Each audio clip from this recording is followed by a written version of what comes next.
Cable, the Indians' official provider of television, internet, and home phone. Now stay tuned when we come back. Tom Hamilton has tonight's first pitch, and that first pitch delivery is brought to you by the UPS Store. Visit your UPS store to learn more about the pack and ship promise. It's Indians baseball, and it's next on the Indians Radio Network.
in left and left center, 9-foot wall in right and in center field.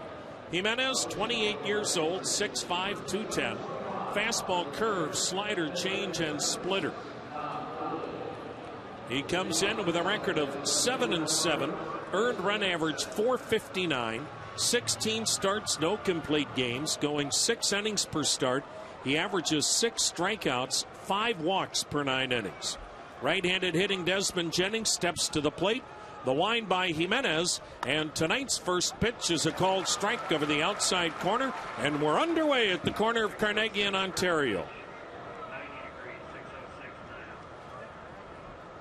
Jimenez into the wind, and the next delivery, and Desmond Jennings shows bunt, and the pitch down low, 1-1 the count. Jimenez, since the 1st of June, has a record of just 2-2. But since the 1st of June, his ERA 2.78. He deals, and it's in there, a called strike. And now the count, 1 ball and 2 strikes. And the other big thing, since the 1st of June, Jimenez has had much better command. He kicks, he fires, downstairs and a little outside, 2-2 with a breaking ball. You look at Ubaldo Jimenez. In his last 6 starts, he's only walked 15. So his command vastly improved from the first 2 months. The 2-2. Strike 3 called. He got him looking at a knee-high fastball at 94 miles an hour. And Jennings batting .235 is out number 1. As that'll bring up the left-handed hitting first baseman, Carlos Pena. Pena batting .200, 13 homers, 36 RBIs. He leads the team in home runs. He is also second in the American League when it comes to striking out. He has struck out 106 times. Pena strikes out every 3 at-bats. The wind and pitch to him, and he swings and hits a rocket into shallow right with the overshift on. The second baseman, Jose Lopez, throws him out. A one-hop rocket into shallow right. The Indians using that overshift all weekend long on Pena, and it's out number 2. 2 outs, nobody on, no score for Ben Zobrist. Switch hitting right fielder, batting left-handed. Hitting .248, 11 homers, 36 RBIs. Aaron Cunningham's in left, Michael Brantley in center, and CHOO in right. Shelley Duncan at first, Jose Lopez at second, as Drupal Cabrera at short, Jack Hanahan at third, and Lou Marson catching. Now the wind and the pitch to Zobrist, and he looks at a called strike. Jimenez has faced this ball club 1 time, but that was when he was with the Rockies 3 years ago, and he beat them, giving up 1 run in 6 2/3 innings. Into the motion, the 0-1 pitch. Fastball and a dandy, strike 2 called. So Jimenez pounding the strike zone here in inning number 1. Shadows are creeping in now from the light standards in the home plate area. It's going to be tough for the hitters here for a while tonight. Earlier start than normal. Normally we start at 7:05. Tonight starting an hour earlier, so the shadows will certainly be a factor. Now the wind and the 0-2 pitch. Down and in, 1 ball, 2 strikes. Ubaldo Jimenez has been doing countless hours of work on his mechanics and his delivery with Coach Scott Radinsky. He delivers a little bit low, and they count 2-2, and the result is he has had much better command. His stuff is still well above average. It's all about throwing strikes. No score, 2 down the pitch. Outside and bouncing away from Lou Marson, full count. Ubaldo Jimenez lost his last time out. That was against the Los Angeles Angels. But he pitched well, giving up 3 runs in 7 2/3. He delivers, and I guess it was low. Ball 4, Ben Zobrist who is third in the league in walks, draws a 2-out walk. Rays have a base runner. No score in the first inning, and that'll bring up the center fielder, B.J. Upton. Right-handed batter hitting .249, 6 homers, 28 RBIs. He'll be a free agent at the end of the year, and when you talk to the Tampa Bay people, they say he won't be back in St. Petersburg next year. The pitch, outside and low, ball 1. Nobody wants to go on record, of course, but it certainly seems like the future of B.J. Upton will take him elsewhere. Runner at first, 2 down, no score. The 1-0 pitch, swung on, drilled to center. There's another base hit, and that's what B.J. Upton has been doing this series. He has 4 hits and 9 at-bats, and they've all been line drive singles back up the middle. So Zobrist stops at second. Upton's at first. 2 down, no score. Our game time temperature, 90 degrees. It's brought to you by Domino's Pizza. It's time for Domino's Pizza, the official pizza of the Cleveland Indians. Order online now at Domino's.com. Jeff Keppinger's the batter now, right-handed hitter at third. He got hit on Wednesday night by a pitch against the Yankees and suffered a bruised tricep. That's why he hasn't been playing this series. He's been Tampa Bay's hottest hitter as of late. The pitch to him. Fastball is high, ball 1. Keppinger batting .371 over the last 12 ball games, and now he bats with 2 outs, 2 on, no score in the first. All of this starting with a 2-out walk. Keppinger hits out of a wide open stance deep in the box. The 1-0, and it's a tad low, ball 2, 2-0. Keppinger is a native of Georgia.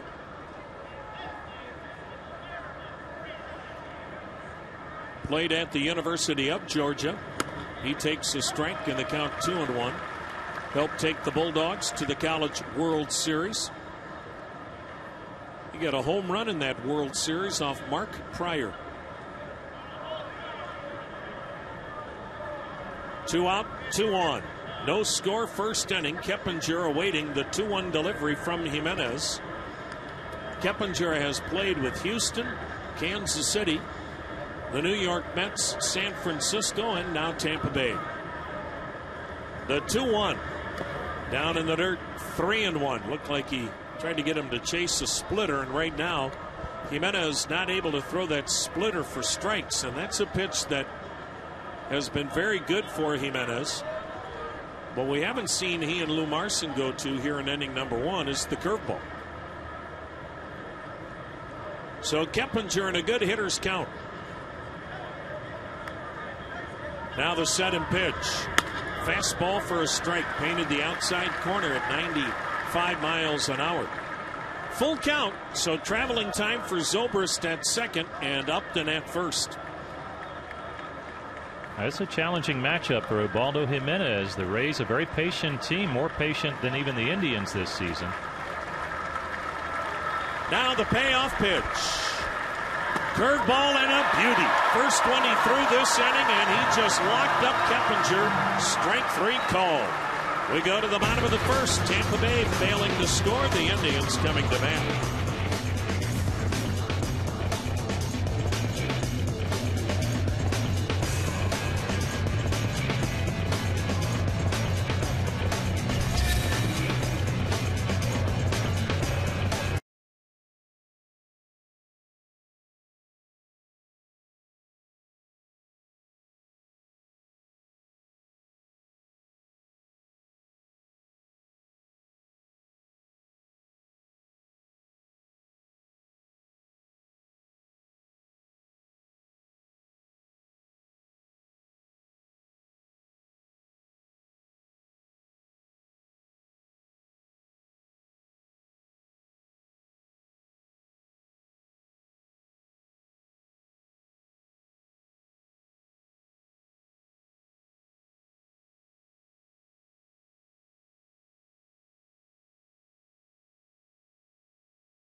curve changeup. And he's another guy that was not a high draft pick. I mean, the 8th round doesn't mean that you're a slouch by any means, but it's not like he's a 1st or 2nd round pick.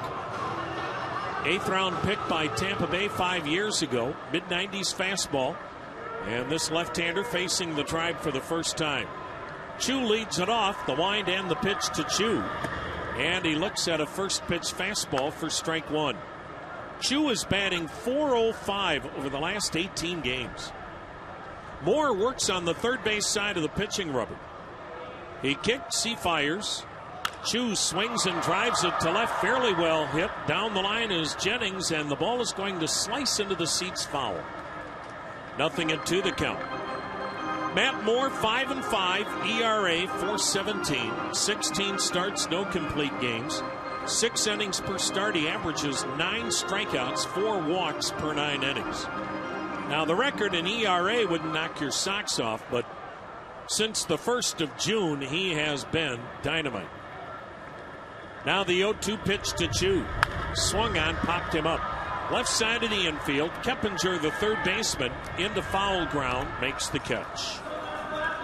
Desmond Jennings is in left. B.J. Upton in center. Ben Zobrist in right. Carlos Pena at first. Brooks Conrad at second. Sean Rodriguez at short. Jeff Keppinger is at third. And the catcher tonight is Jose Molina. Here's Asdrubal Cabrera batting right-handed. Indian switch-hitting all-star shortstop with a .294 batting mark, 11 homers, 42 RBIs. Jason Kipnis is healthy. He's just getting a well-deserved night off. Matt Moore's first pitch is fouled to the upper deck on the right side, strike 1. No score in the first inning. Matt Moore, since June 1st, is 4-0 with an ERA of 3.29. The Tampa Bay people say he's just still learning really how to pitch here at the big league level. He fires. Cabrera takes high. 1-1 the count. Even though you may have some of the best stuff in the league, you still have to learn how to pitch up at this level, and it is still a learning process for him. You've got to remember, the pitch swung on, foul back, 1-2 the count. Outside of the postseason last year, Matt Moore was a guy nobody really knew much of. He had only made 3 appearances for Tampa Bay during the regular season last year. Now the wind and the 1-2. Boy, that looked like a strike. I guess it was inside. 2-2 the count. So Matt Moore last year, he spent most of the year actually in Double-A. Then moved to Triple-A before coming to the big leagues. Now the wind and the 2-2. Cabrera taps it foul, third base side. And then he made one absolutely electric start against Texas in the division series. He made 2 appearances against the Rangers. He was 1-0, gave up 1 run on 3 hits in 10 innings. The pitch, a swing and a miss by Cabrera, and Matt Moore has his first strikeout. 2 down here in inning number 1. So for him to be on that postseason stage after pitching 9 innings in the big leagues in the regular season, and then to dominate the way he dominated Texas, tells you just how good this kid can be. 2 down, no score. Jose Lopez taking, it's a called strike. He's at second base tonight, batting third. He's hitting .464 over the last 9 ball games. The pitch swung on, line toward left center, but moving over to make the catch is the left fielder Jennings. Lopez hit it hard, but Jennings in left got a good break going to the gap. We go to the second. Tribe and Rays, no score.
10 seconds.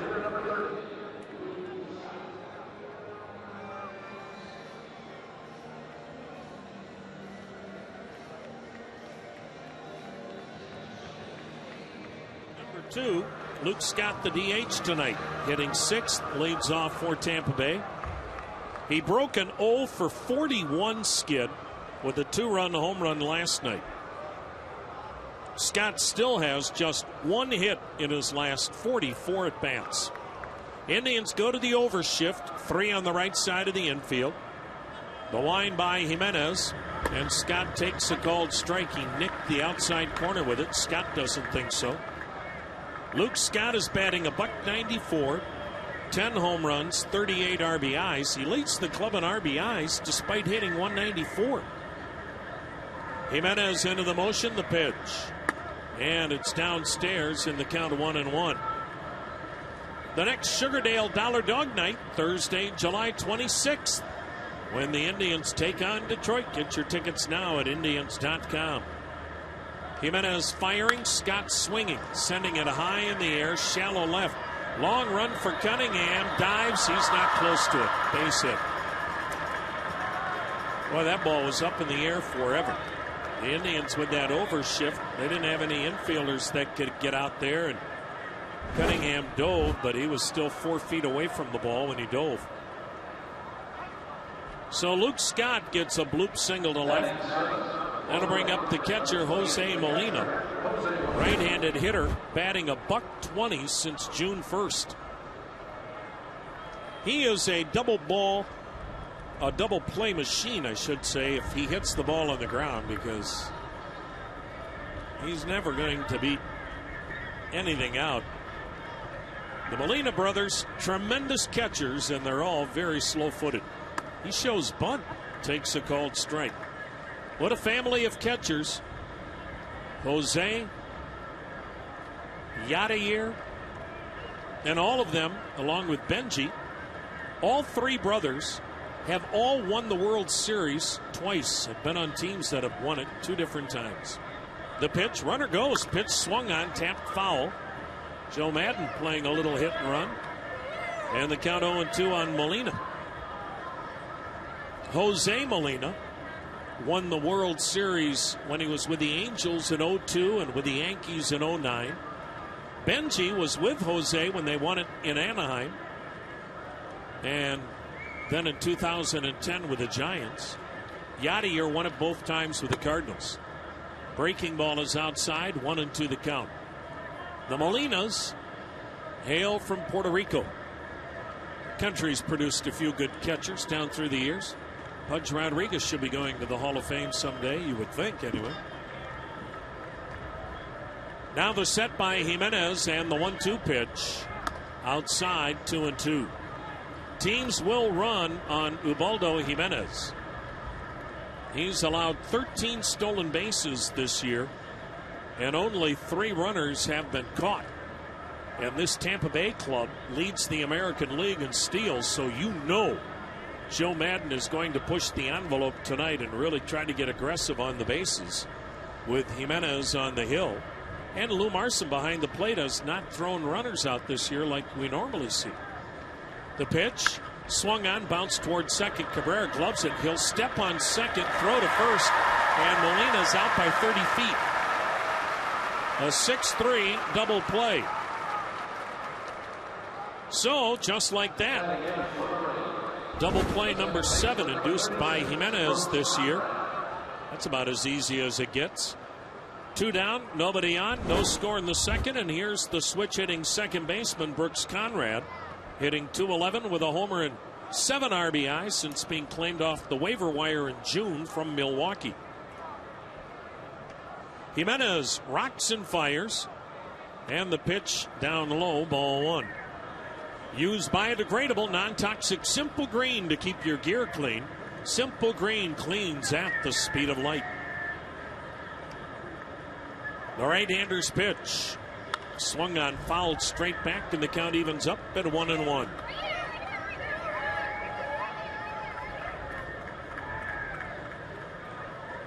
Shadows now covering the home plate area and working their way out towards the pitcher's mound.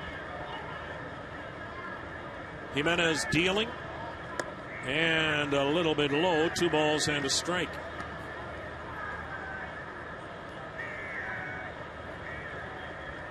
Tampa Bay 9th in the league in runs scored. They only average a little over 4 runs a game. The pitch. Fastball strike 2-2. But their offense has been crippled by the injuries to Matt Joyce and Evan Longoria, and both are still going to be out for a while. Now the 2-2. Swung on and missed. Good splitter or split change. Hard to tell from up here. But Jimenez has strikeout number 3 as he takes care of Conrad. Indians and Rays, no score in the middle of the second.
Go. Michael Brantley, Carlos Santana, and Shelley Duncan will bat here in the Indians' half of inning number 2. No score in this ball game.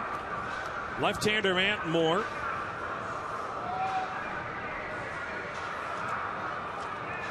A guy that, when you look at his numbers, actually left-handed hitters surprisingly have had more success, batting .297 off of this lefty, whereas the right-handed hitters have only batted .239.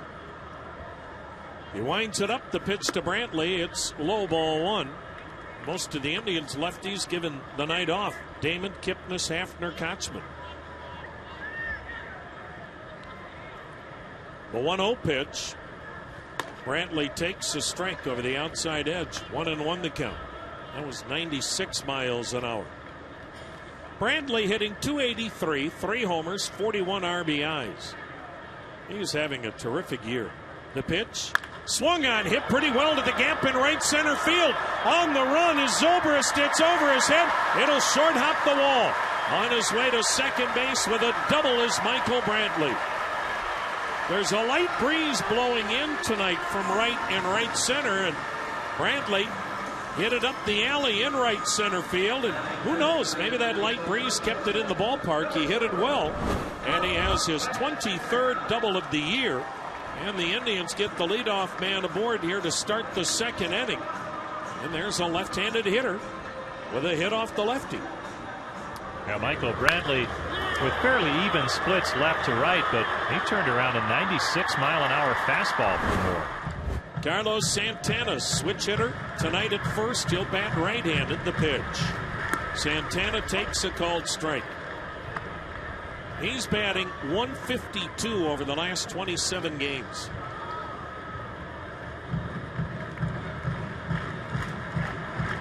Santana looking for a way to drive home Brantley, and if not do that, at least get Brantley to third.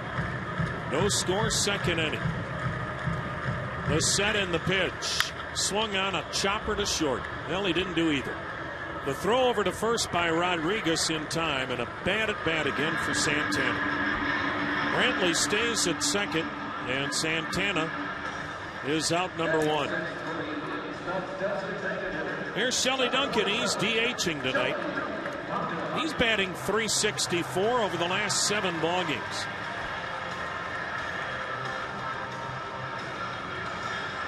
And of course, now the proud father of twin baby boys, born a couple of days ago. Elise doing well. Now the set and the pitch. A swing and a foul back, trying to hold up, strike one.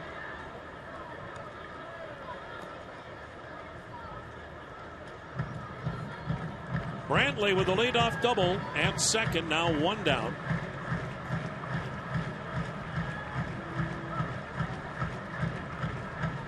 Been quite a summer for the Duncan family. The set by Matt Moore. The 0-1. Inside, 1-1. The arrival of the twin boys. His alma mater, the University of Arizona, won the College Baseball World Series. He got to see his dad be honored as part of the Oakland A's championship team of 40 years ago when we were in Oakland.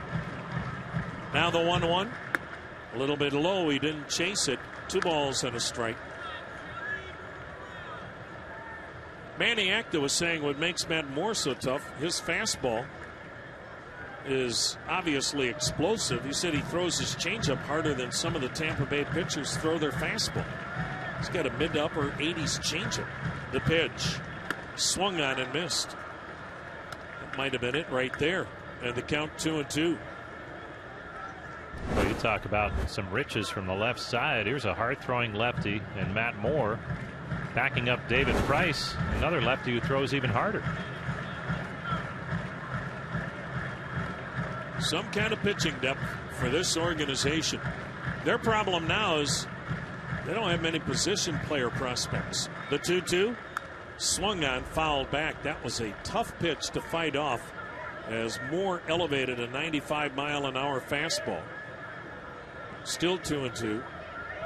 But you would think Tampa Bay, if they need a position player with a surplus of starting pitching, they'd be able to go out and make a deal if they so desire. Their problem is revenue. Nobody in Tampa Bay seems to care about the Rays. The pitch to Duncan, and he hammers it foul towards the Terrace Club windows down the left side. Tampa Bay is averaging 20,000 per home date, and it's been an ongoing thing. This is a ball club that's been in the playoffs 3 times here in recent years, including last year. It makes no impact whatsoever at the turnstile. And so the Rays feel they need a new ballpark and need it in a different location, preferably in Tampa. Now the 2-2 pitch. Swung on, fouled upstairs. We'll do it again at 2-2. But they're no further along in getting a new ballpark than they were 5 years ago. It's just an ongoing battle. And you just wonder if baseball can survive in the Tampa area. No score, second inning. Runner at second, 1 out. The pitch. Duncan skies one. Third base side foul. This will get into the lower deck. And a good battle here with Shelley Duncan and Matt Moore in the count 2-2. It sounds like the earliest that the Rays could get out of their lease would be the 2017 season, but they would need to do some negotiating even to get out of it then. And that's assuming they have a new place to go to. Matt Moore is ready. Here it comes. Up and in. Ran the fastball in, and Duncan laid off it. Full count now on Shelley Duncan.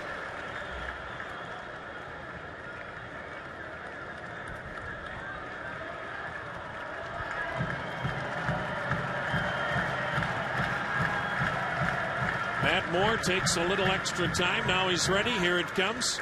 And he walked him, threw it in the dirt. Good at bat for Shelley Duncan. So the first walk given up by Matt Moore. And the Indians have runners at first and second. One out in the second. This ball game is scoreless, and here's Lou Marson. For the last 19 games, nobody has swung the bat better than Lou Marson. Lou Marson hitting .393 over the last 19 ball games.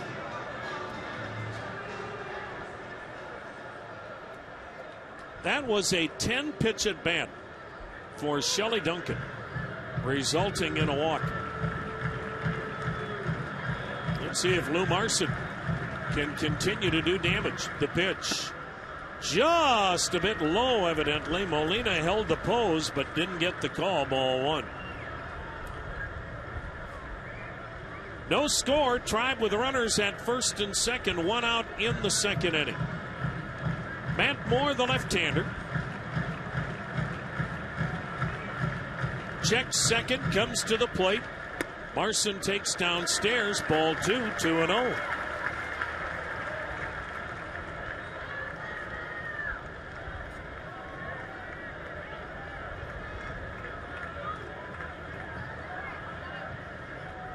Matt Moore is the son of a father who was in the Air Force. So as you know, if you're part of a service family, you've lived in a lot of different places, including Japan. Now the 2-0 pitch. Swung on, lifted high and deep to right. It slices down the line, foul. And the count 2-1. Now the family's in the Albuquerque, New Mexico area. Matt Moore had a brother that pitched and played outfield for the University of New Mexico.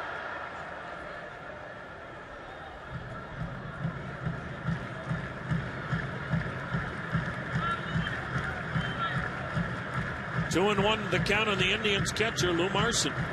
The pitch to him. Strike two called. He didn't like the call as he walks away from Scott Berry. 2-2 the count. Scott Berry's strike zone tonight seems to be a little inconsistent for both sides. Brantley at second, Duncan at first, one out, no score. Marson finally climbs back in. The left-hander's ready. Here it comes. A swing and a line drive to left field, but Jennings coming on, dives and can't make the catch. Ball skips away from him. Michael Brantley around third will score. Duncan on his way to third, and into second is Lou Marson with an RBI double. So the Indians get the early lead on a sinking liner to left by Marson that Jennings couldn't make the catch on when he dove, and the ball got by him. And the RBI double by Marson makes it 1-0 Tribe as Lou Marson stays red hot. The initial move by Jennings was back, as it looked like Marson might have caught that off toward the end of the bat, so it didn't carry as much as Jennings has thought, and he could not get in time to make the catch. But a hard hit ball for Lou Marson. And now Jack Hanahan with runners at second and third, one out. Lefty against lefty. The set, the pitch. Hanahan takes ball one a little bit outside. So a couple of doubles and a walk in the inning. And the Indians lead it 1-0. Runners at second and third, only one out. Middle infielders back. Cornermen even with the bags for Tampa's defense. Now the 1-0. Fastball strike on the inside corner, 1-1 the count.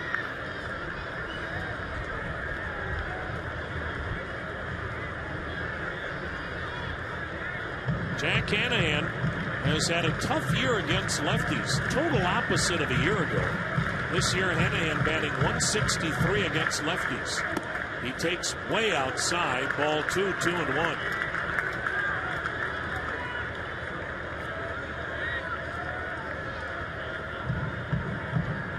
The Indians have a chance to have a big inning. Or at least they've got to get one more run out of this. 1-0 Tribe, runners second and third, one out the pitch. Hanahan laid off, it was down and in, 3-1 the count.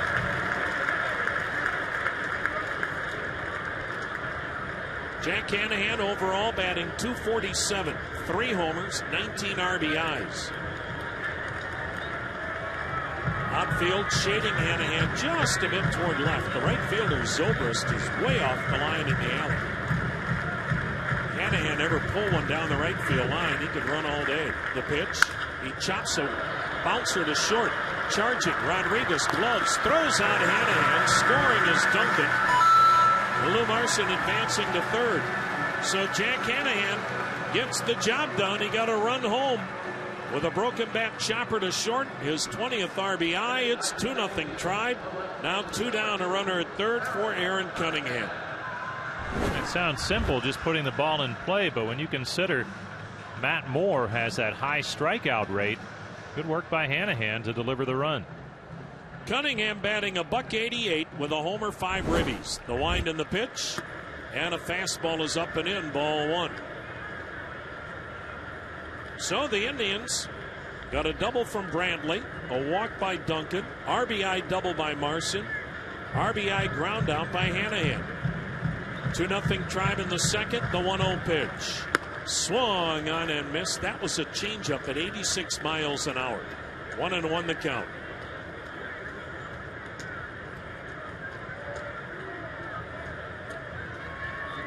Matt Moore takes a deep breath.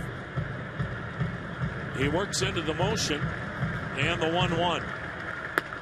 Just a bit outside. He came to the same spot, that time with a fastball.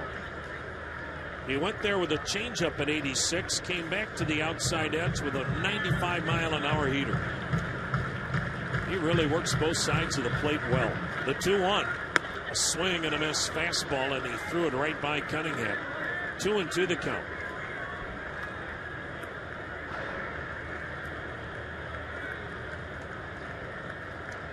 Moore, third base side of the rubber, angled toward the first base foul line as he starts into his windup. And the 2-2. Swung on, fouled back. Cunningham stays alive. Now the Indians have made Matt Moore work. He's had 41 pitches here in the first 2 innings. And they're very careful with him and his pitch count. First full year in the big leagues. Now the wind and pitch. Cunningham sends one foul out of play to the right. This will get into the club seats. And the count 2-2. The final game of the first half tomorrow afternoon at 1:05. Zach McAllister against James Shields in the All-Star break. Indians resume play next weekend in Toronto. Now the 2-2. Swung on, a smash toward left center. Diving is the shortstop. Rodriguez kicks off his glove. Caroms into center. A run will score. Cunningham on his way to second. Beats the throw with a hustle slide and a double. And the Indians get their third double in the inning and their third run. Aaron Cunningham delivering a clutch 2-out RBI single. It's a 3-0 Tribe lead. Cunningham shot that back up the middle. Rodriguez diving towards second. Really had no chance. It just glanced off the edge of his glove and ricocheted into center field. And then Cunningham stretched it into 2. So Marson scores. The Indians with 3 doubles in the inning now lead it 3-0. 2 down, runner at second for SHIN-SOO CHOO. The pitch. Outside, ball 1. CHOO fouled out to third his first time up.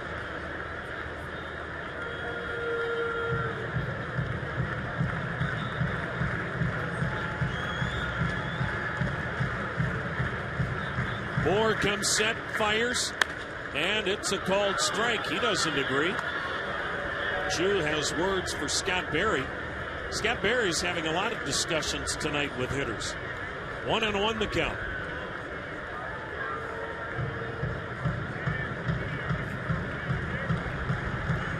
The next offering. CHOO fists one towards left field, not hit well. Jennings is there to make the catch. But the Indians score 3 on 3 doubles. 3-0 Tribe after 2.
Indians have given Ubaldo Jimenez a 3-0 lead as we go to the third.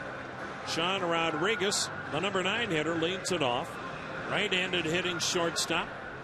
Batting .218, 6 homers, 25 RBIs.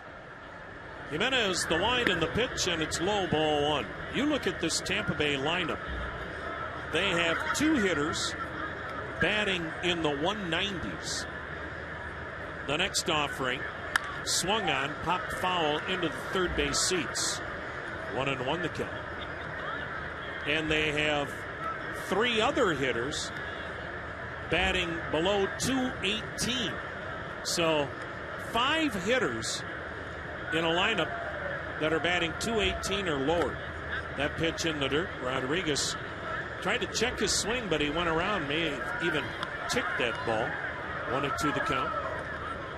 So for Tampa Bay, they get behind early. It's usually a long night. They're not a great come from behind team. Jimenez deals low, 2-2 the count. They just don't give up many runs usually early in a game. They're second in the league in pitching. Now the 2-2. Fastball was a tad high, evidently. Full count. If you can figure out Scott Berry's strike zone, Rosie, clue us in. Why'd you have to pin that on me? Come on. Now the payoff pitch.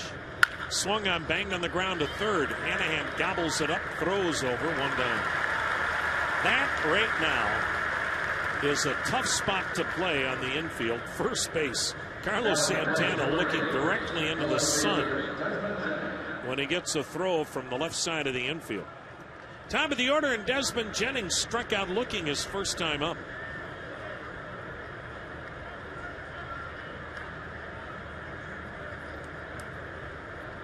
Jimenez kicks into the motion and the pitch. Jennings waves at it, strike 1. Now the Indians drafted Desmond Jennings in the 18th round of 2005, but he did not sign. He went to junior college, where he studied criminal justice. The pitch, that's up high, 1-1. He studied criminal justice and sport management. I wonder if he thought there was a correlation. On some college campuses, there can be. The 1-1. Strike 2 called. Well, of course, heading that list is the alma mater of Joe Madden and Rosie Lafayette. Now, wait a minute. They don't win enough football games to get in trouble. Doesn't mean they're not cheating. Here's the 1-2. A swing and a miss. A splitter in the dirt. Jennings chased it. 4 strikeouts for Jimenez. When Jennings went to junior college, he played both baseball and football. And he was an All-American wide receiver, leading the nation in receptions. But 1 year later, he was drafted again, this time in the 10th round, and signed with Tampa Bay. 2 down, third inning, 3-0 Indians. Carlos Pena with the overshift, 3 on the right side of the infield. He banged one into that shift his first time up. Looks like Jimenez has found that splitter again as Pena takes upstairs, ball 1. Looked like a slider that time. 3-0 Indians, third inning.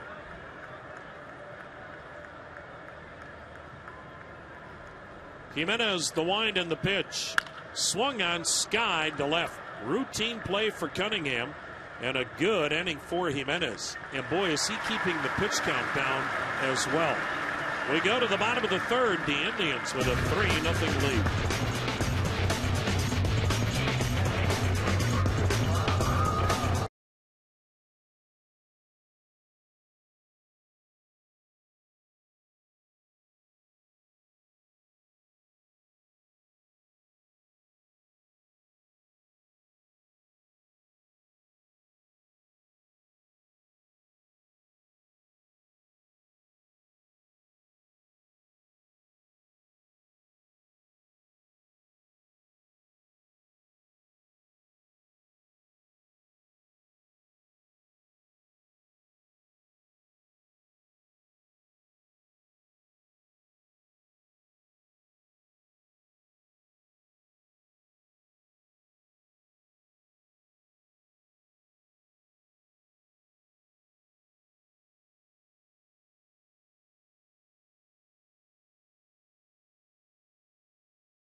3-0 Tribe as we go to the bottom of the third, and it's the Bedford Nissan Grand Slam payoff inning. Jeff Hyrock of Cleveland Heights, our contestant. If the Indians get a Grand Slam, Jeff Hyrock of Cleveland Heights gets a 39-month lease on a Nissan Rogue from Bedford Nissan. Stop by Bedford Nissan to enter. And remember, at Bedford Nissan, it's the dealer. As Dribble Cabrera struck out his first time up, hitting in the 2-hole, he'll bat right-handed. Matt Moore, a walk and a strikeout in the first 2 innings. He delivers, and he delivers outside, ball 1. And the Indians forcing Matt Moore to make 46 pitches in the first 2 innings. Cabrera takes high, ball 2, 2-0. Well, the Indians, second only to Tampa Bay in drawing walks. This has been their MO most of the year. And they're at it again tonight. They may have only 1 walk, but they're working the count. The pitch. Ball 3 at Sales High, 3-0. Matt Moore knows better than anyone. He can't afford to get much further back, the way Tampa Bay's been swinging the bats. Now the lefty deals, and he threw it over the head of everybody to the backstop. Wow. Second walk given up by Matt Moore. Cabrera's aboard to start the inning. That's about as wild a ball 4 as you'll see. And the catcher, Molina, the first baseman, Pena, the shortstop, Rodriguez, they're all going to the mound to make sure Moore's okay. Tom, you mentioned that pitch count. They made him throw 35 pitches last inning. And sometimes you come off an inning where you have to work hard, maybe give up some runs, and it takes a toll an inning later, and he obviously wasn't able to settle in on the first hitter. Well, let's see if the Indians cash in. Jose Lopez, the batter. He lined out to left his first time up. He's at second tonight. Jason Kipnis, a well-deserved night off. Matt Moore checks first. The pitch. Ball 5. It's high. Matt Moore has 94 strikeouts right now. And in Major League history, he's among the who's who. The pitch. There's a strike. His 94 strikeouts coming before the All-Star break. That's the 6th most ever by a rookie left-hander before the All-Star break. The most strikeouts ever by a rookie left-hander at the All-Star break. The pitch swung on, yanked to left field, down the line. It goes fair ball. Ricochets into the corner. Cabrera on his way to third. Lopez into second.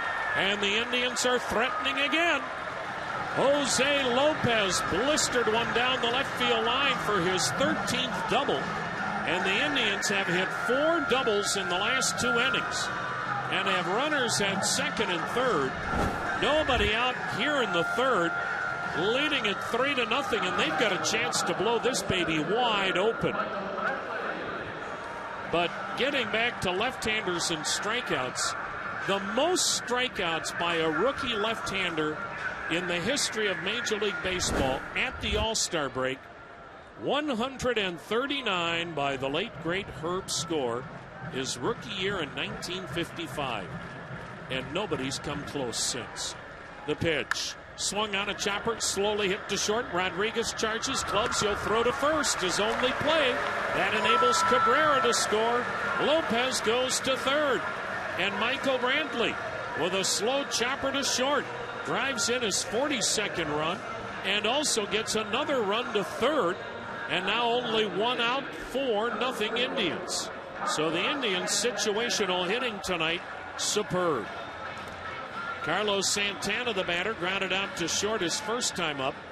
He'll bat right-handed. Tampa Bay brings the infield in. Matt Moore goes back to the windup and delivers low, ball 1. But Herb Score had 139 strikeouts at the All-Star break, his rookie year in 1955. The most ever in the history of baseball by a rookie left-hander at the break. The 1-0 pitch. Swung on, hit pretty well to the gap in right center. It is going to get down and hit the base of the wall in right center. Lopez will score. Santana into second with the Indians' 5th double in the last 2 innings. And the Tribe blowing out the Rays. They now lead it 5-0. All right, there's that good power to the opposite field. Just a smooth, compact swing for Santana. And the ball carries all the way to the wall in right center. And it was a controlled swing. And the ball just jumps off his bat. Well, credit Santana for making an adjustment. He had a bad at bat his first time up. A leadoff double by Brantley. And then he hit a 2-hopper to short for an easy out and didn't advance the runner. So here in the 3rd, he makes an adjustment, takes it the other way with authority. His 13th double and 30th RBI. 5-0 Indians. Still only 1 out and a runner at second. And the Indians with 5 doubles in the 2nd and 3rd innings. Legal. Let's pause 10 seconds for station identification on the Cleveland Indians Radio Network.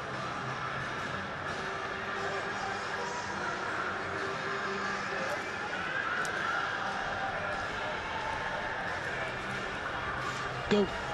Tom Hamilton, Jim Rosenhaus with you. 5-0 Tribe in the 3rd. Nobody throwing yet in the Tampa Bay bullpen. Shelley Duncan is the batter. He walked and scored in the 2nd inning. He had a 10-pitch walk. 10-pitch at bat to draw the walk, and now he hits with 1 out, a runner at second. The pitch. And it's downstairs, ball 1.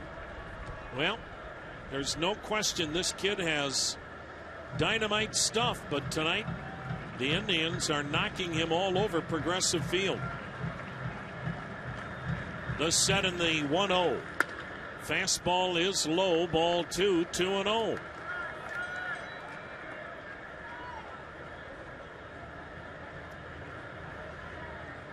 Shelley Duncan looking to get a pitch that he can send into the bleachers and left.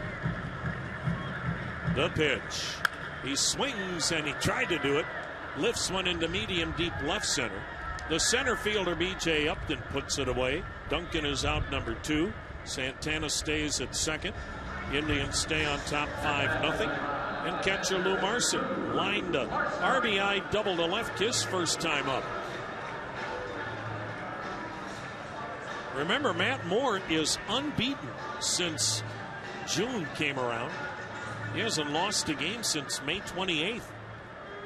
But the Indians tattooing him in the first 3 innings.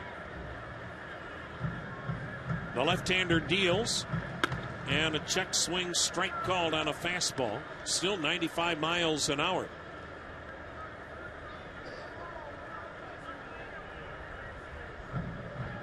But now the youngsters made 60 pitches.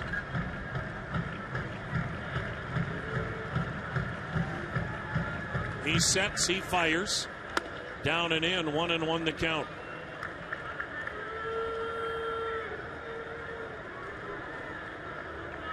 Indians 1 shy in the bullpen tonight. Nick Hagedorn optioned to AAA Columbus to try to get himself straightened out. The 1-1. Down low, 2-1. And look for the Indians to bring up a left-hander tomorrow. You would certainly think it will be Scott Barnes.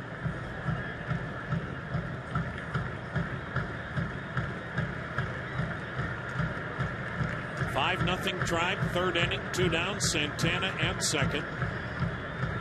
Moore's ready, the pitch. A little inside, evidently. 3-1.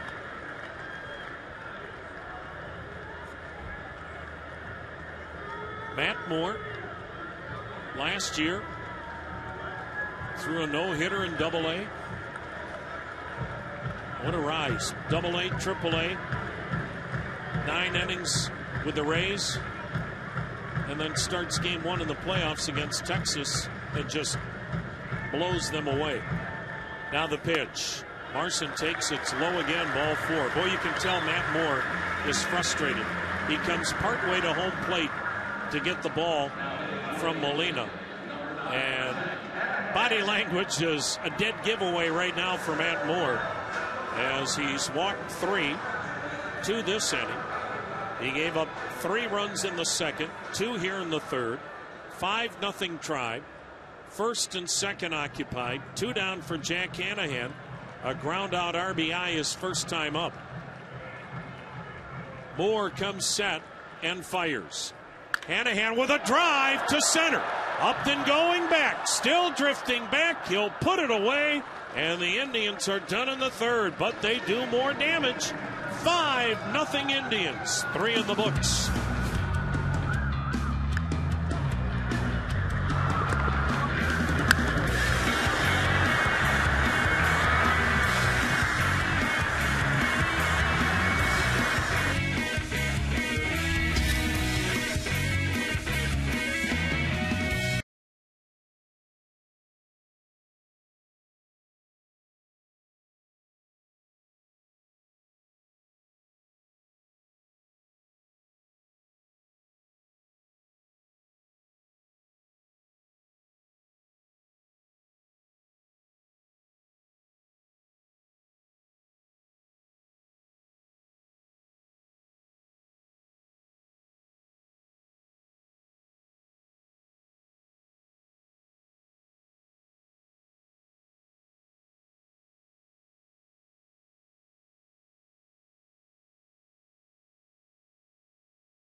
B.J. Upton and Jeff Keppinger for Tampa Bay. Jimenez into the wind. Here comes his pitch. And it's a fastball on the outside corner, strike 1. Jim Rosenhaus along with Tom Hamilton tonight from Progressive Field in downtown Cleveland. It's a hot one, 90 degrees at game time. The 0-1 on the outside corner for a strike, and quickly it's 0-2 to Zobrist. The Indians in this stretch where they have played a ton of games in hot, humid weather have played very well. Here's the 0-2. Just missed inside. 1-2 the count. Tribe heading into action tonight had won 5 of 7 and 6 of 9. That stretch beginning last week in Baltimore. Here's the 1-2. Swung on, driven foul down the right side into the seats. Count remains 1-2 on Ben Zobrist. But an extremely hot weekend down in Baltimore last weekend. Some more warm weather here when the Angels were in town. Here's the 1-2. Swung on, line drive, base hit down the right field line. This one's headed toward the corner. It's up against the wall. CHOO digs it out. On his way to second with a stand-up double is Ben Zobrist. So Jimenez allows his third hit. And now it's B.J. Upton who steps in. He had a base hit, a single back in the first inning. Tribe with a 5-run lead. Jimenez with great run support tonight. He works from the stretch, checks the runner. Here's the pitch, and it's waved out and missed for strike 1. On the General RV out-of-town scoreboard, the White Sox have already won today. 2-0 over the Blue Jays. Gavin Floyd with a gem. Here's the 0-1. Breaking ball on the outside corner for a strike. 0-2. Beautiful curveball that time from Jimenez. The 2 runs for the White Sox in a 2-0 win came thanks to a Kevin Youkilis home run in the 5th. His 7th home run of the season. Here's the 0-2. Breaking ball missed inside. 1-2. Boy, he has really turned his season around since joining Chicago. They are now 8-3 since picking up Youkilis. Here's the 1-2 pitch. Swung on, a chopper to third. Hanahan gloves it, throws to first in time as the runner holds at second. Upton retired on a nice play by Hanahan. And with 1 away, Jeff Keppinger steps in. 5-0 Indians in front. We're in the top half of the 4th inning. And this reminder, pick up MLB.com's At Bat 12. That's for your iPhone, the iPad, Android, and Windows Mobile. And you'll get live audio, pitch tracking, stats, breaking news, and video highlights to follow the Indians everywhere you go the rest of the season. Just text At Bat to 31826 or visit Indians.com for details. Here's the pitch to Keppinger on the inside corner, strike 1. Keppinger struck out looking his first time up back in the 1st inning. Rays with a base runner at second base. That's Ben Zobrist. He led off the inning with a double. Now there's 1 down in the top half of the 4th. Long look in by Jimenez, so Keppinger asked for time. Jimenez tonight has allowed those 3 hits. He has struck out 4 and walked just 1. And now Marson heads out to the mound to have a chat with him. Been a good stretch for Ubaldo Jimenez starting in June. As Tom mentioned earlier, 5 June starts, a 2-2 record, an ERA of 2.78. And he was solid his last time out. Kept the Indians in the ball game on Monday night against the Angels. Pitching into the 8th inning, allowing just 3 runs. Here's the 0-1. Fastball misses outside, 1-1. No one was going to beat Jared Weaver that night, though, as he was tough for the Angels. Pitching shutout baseball against the Tribe. The 1-1. Down low, 2-1. That was that 3-0 Angels win in which Weaver comboed with a couple of relievers on the shutout. 2-1 the count. Jimenez delivers. Low and inside, 3-1. Luke Scott waits on deck. Keppinger on the season hitting .317 with 3 homers and 15 driven in. Spent some time on the DL and he's been red hot since coming back. Jimenez with the 3-1. Breaking ball in there for a strike. Boy, what a change in Ubaldo Jimenez, as he's able to throw that breaking pitch behind in the count, throw it for a strike, and keep this at bat going for Keppinger. The 3-2 swung on, a chopper to short. On it is Cabrera, throws to first in time. Advancing to third on the play is Zobrist. With that ground ball in front of him, he went to third anyway, and Cabrera, wisely so, just threw on to first base for the sure out. So here's Luke Scott. Scott singled his first time up after he snapped that 0 for 41 in yesterday's game. A new Rays record for longest stretch without a base hit. Now he has a single here today.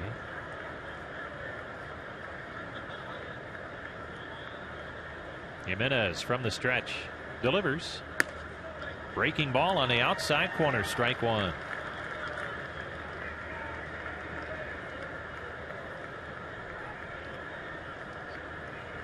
Well, the Rays were ecstatic for their teammate yesterday as Scott got back to the dugout. The bullpen phone rang, and the relief pitchers were calling in to tell him congratulations yesterday. Here's the 0-1, and he drives one to dead center. This hit a ton. Brantley back on the track, looking up. That ball is gone. Luke Scott with his second home run in 2 games puts Tampa Bay on the scoreboard. His 2-out, 2-run home run makes it 5-2 Tribe.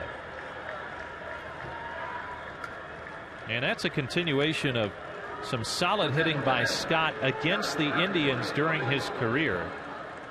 Luke Scott now with 7 home runs and 22 driven in his career against the Indians, and he's hitting up over 300.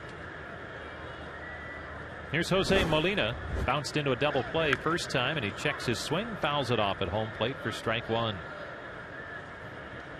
So Scott now, after that long dry spell with the home run yesterday, and now he's 2 for 2 tonight. 11 home runs on the season. That ball carried out over the wall just to the right of dead center. Here comes the 0-1 from Jimenez. Fastball sails high and tight.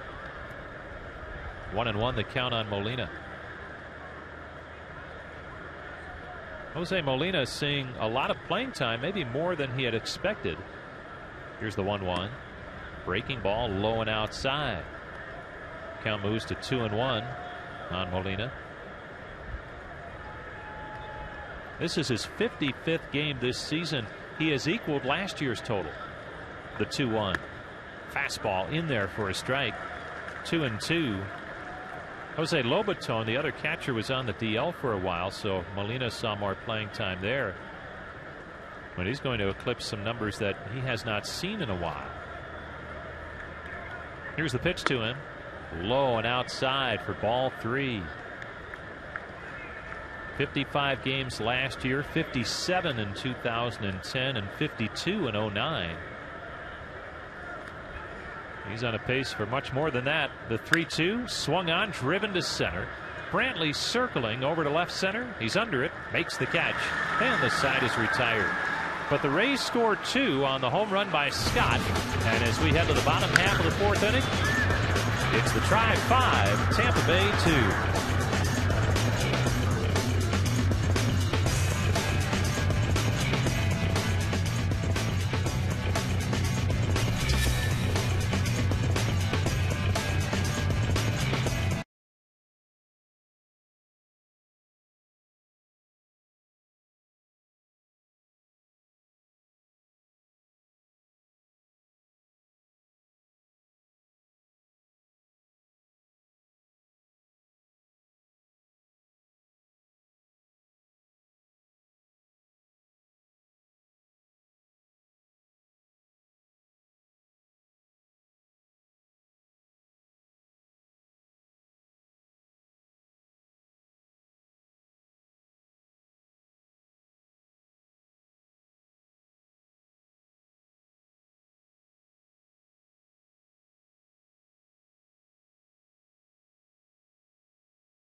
We head to the bottom half of the 4th inning here at Progressive Field with the Indians in front by a score of 5-2.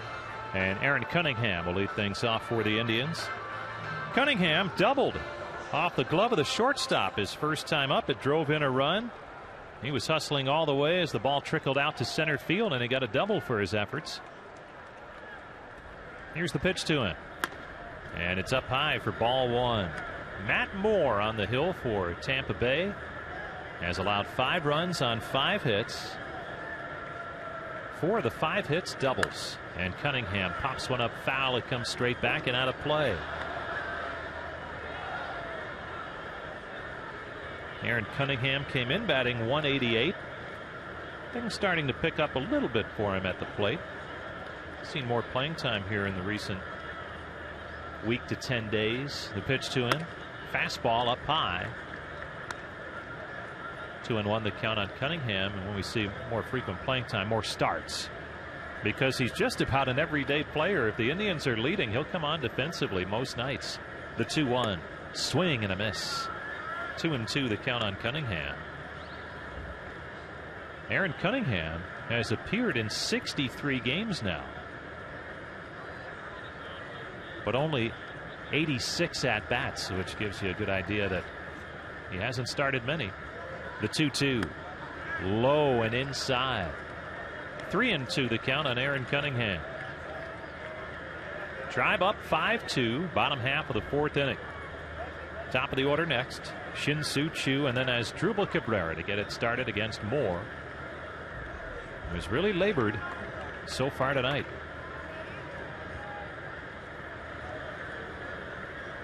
The lefty into the wide. Here's his 3-2 pitch. It's up high for ball 4. He lost him. Cunningham's on base for the 2nd time tonight. Another walk issued by Moore. That's his 4th. You know, Moore, a high strikeout pitcher. Tom had mentioned some of the totals for him tonight. Indians have done a good job staying away from the strikeout, just striking out once. But 94 strikeouts to this point, certainly a high number. But walk-wise, 45 walks to this point. And here he has issued 4 walks tonight. Season high is 5 his first time out. Throw to first, Cunningham back safely. CHOO is 0 for 2. He has popped to third and flied to left. Moore delivers. Breaking ball on the outside corner. There's that good breaking pitch, a curveball that CHOO initially bailed away from. And that's easy to do against this guy.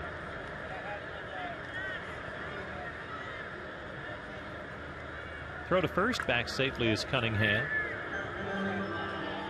You know, Matt Moore, just with that brief time in the big leagues last year, but he sure made an impression. Became just the 5th rookie starting pitcher to win his team's postseason opener. Here's the 0-1. That's in there for a strike. CHOO wanted time. He backed away, and the pitch was delivered for a strike. And CHOO now talking it over with Scott Barry, the home plate umpire, saying, wait a minute. Now Barry does not have to grant time if it comes too late. And it wasn't granted there. It's 0-2 on CHOO. And he is reluctantly getting back into the box here. Leadoff base runner at first base. That's Aaron Cunningham. Tribe leading by 3. Here's the 0-2. Inside. He bent out of the way. It's 1-2. Moore defeated Texas in a 9-0 victory. 7 shutout innings in the postseason opener for Tampa Bay last year. The American League Division Series, a series that Texas eventually went on to win. The 1-2 swung on, a chopper to first. Pena goes to second for 1. Rodriguez to first in time. Close play. Nice stretch by Pena on the back end. 3-6-3. Pena got it going quickly, and Rodriguez's throw was on the outfield side of the first base bag, and Pena had to go through a pretty good stretch to get to it, but he got the job done. So CHOO grounds into a double play. 2 down, bases empty for Asdrubal Cabrera. Cabrera has struck out and walked in 2 trips. Give an idea, though, of just how rare it is what Moore did last fall. Cabrera takes strike 1 on the outside corner. That's the first time that a rookie starter won his team's first game of the postseason since 1978. Jim Beattie for the Yankees over the Royals. The 0-1. Down low, 1-1. That was a 7-1 Yankees win back when your first round was the American League Championship Series. Here comes the 1-1. Swung on, line foul into the seats, first base side. And if you want to take it even further, prior to Beattie's victory, You have to go back to 1952. Joe Black of the Dodgers did it against the Yankees in the World Series. Here's the 1-2. Way up high. 2-2. So yes, what Moore did in a postseason game, the opener for the Rays in his rookie campaign, and for him a very limited major league time in the regular season, impressive. Here's the 2-2. Inside, and it hit the bat. Caught the bat handle. Cabrera turning out of the way, and that's a good thing right there. Is when it came up and in, you thought maybe that sound was the ball hitting his hand or wrist somewhere in there, but instead it hit the bat. 2 down, bases empty, 5-2. Indians in front. 3 in the second, 2 more in the third. The pitch to Cabrera. Swing and a miss. He strikes out. Second strikeout for Moore. Indians go in order in the fourth. And we head to the fifth here at Progressive Field with the score: the Tribe 5, Tampa Bay 2.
In front by a score of 5-2. Ubaldo Jimenez delivers a strike on the inside corner. Good breaking pitch. Conrad struck out his first time up. Batting .211 coming in. Waiver claim from Milwaukee earlier in the season. The 0-1, and he rips it foul past his own dugout on the first base side. Now the Indians wrapping up this homestand tomorrow afternoon with a 1:05 game against the Rays. Upcoming road trip for the Indians. It happens after the All-Star break. And this road trip review brought to you by General RV. Hit the road with your family this summer. Take them camping with General RV in North Canton. The 0-2, swing and a miss, strike 3. Conrad down on strikes.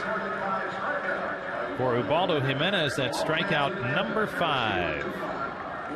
After the break, Indians open play in Toronto. 3 with the Blue Jays. Next Friday, Saturday, and Sunday. And then that following Monday through Thursday, a return engagement with the same Tampa Bay Rays indoors at Tropicana Field in St. Pete. Top of the order. The number 9 hitter, Sean Rodriguez, steps in, and he takes strike 1 from Ubaldo Jimenez, who just continues to roll. Nicked for a home run last inning. The 0-1, swung on, chopped foul, and quickly it's 0-2. But aside from that 2-out, 2-run home run off the bat of Luke Scott, Jimenez has been tough again.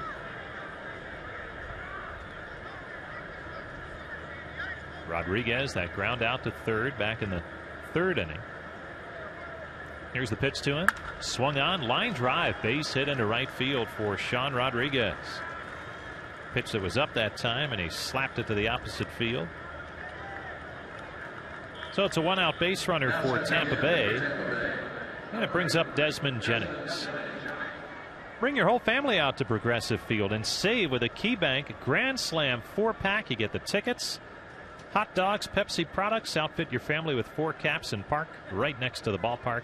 All for just $96. Go to Indians.com/kids for details. First pitch is down low to Jennings for ball 1. Jennings has been up twice. He has struck out twice. 3 hits in the first 2 games of this series. Right-handed hitter, highly regarded prospect. Got that major league call-up a season ago. Throw to first, back safely is B.J. Upton. And that's what the Rays have to do. They had Carl Crawford for so many years anchoring left field. But at a certain point with free agency looming, they knew they were going to lose him. Here's the 1-0. Swung on, popped up foul. This one comes straight back and out of play. But they had another player in waiting in Desmond Jennings now. It's early in his major league career. Tough to draw comparisons to an all-star like Carl Crawford. And that's what the Jays have to do. They have to keep that pipeline from their player development system funneling talent to the big leagues. Here's the 1-1. Bounced up there, and the count moves to 2-1. Indians in the same boat. That's what they have to try and do as well. And boy, it is a challenge. 2-1 the count on Jennings. Last season, 63 games for the Rays. The 2-1. There goes the runner, and the pitch is chopped to short. Grabbed by Cabrera. Throws on the run in time to retire Jennings. And Rodriguez stays out of the double play since he was on the run. So a base runner at second base with 2 down, and Carlos Pena will step in. Not an easy play for Cabrera. Had to range toward the bag at second. And Jennings runs well, so Cabrera had to get a little something on the throw, and he did. Now, fans, if you want to be at Progressive Field next time the Indians take the field, just head to StubHub. At StubHub, it's easy to find the seats you want to see the Indians in action all season long. Here's the pitch to Pena. Down low, ball 1. Pena's 0 for 2. He has bounced to second and fly to left.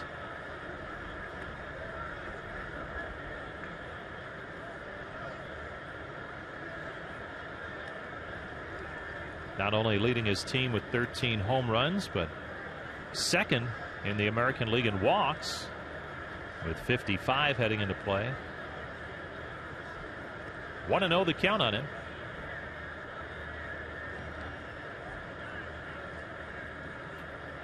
Jimenez delivers. Breaking ball in there for a strike. Counts now 1-1. Boy, that has been the pitch. The splitter and that curveball. He has been so much more consistent with both during this consistent stretch on the mound for him that dates back to the early portion of June. Here's the 1-1. Swung on, pulled foul outside of first. Indians with a 5-2 lead as we play in the top half of the 5th inning. On another warm, humid night for baseball. The word is it's supposed to break overnight and be a little more comfortable tomorrow. But you talk to a lot of players, it's good baseball weather. Easy to get loose. Here's the 1-2. Just a bit outside. 2-2. And if you gave them a choice, cold or hot to the extreme, they would take this any day of the week.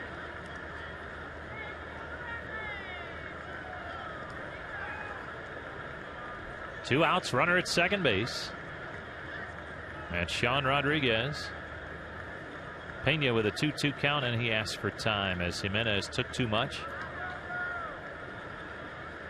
Ubaldo Jimenez now up to 82 pitches. The right-hander's ready. Here's his pitch. Swing and a miss, strike 3. Another strikeout for Ubaldo Jimenez, number 6. And the side is out for Tampa Bay in the 5th. After 4.5, it's the Tribe 5, Tampa Bay 2.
We head to the bottom of the 5th here at Progressive Field, and Jose Lopez will lead things off for the Tribe.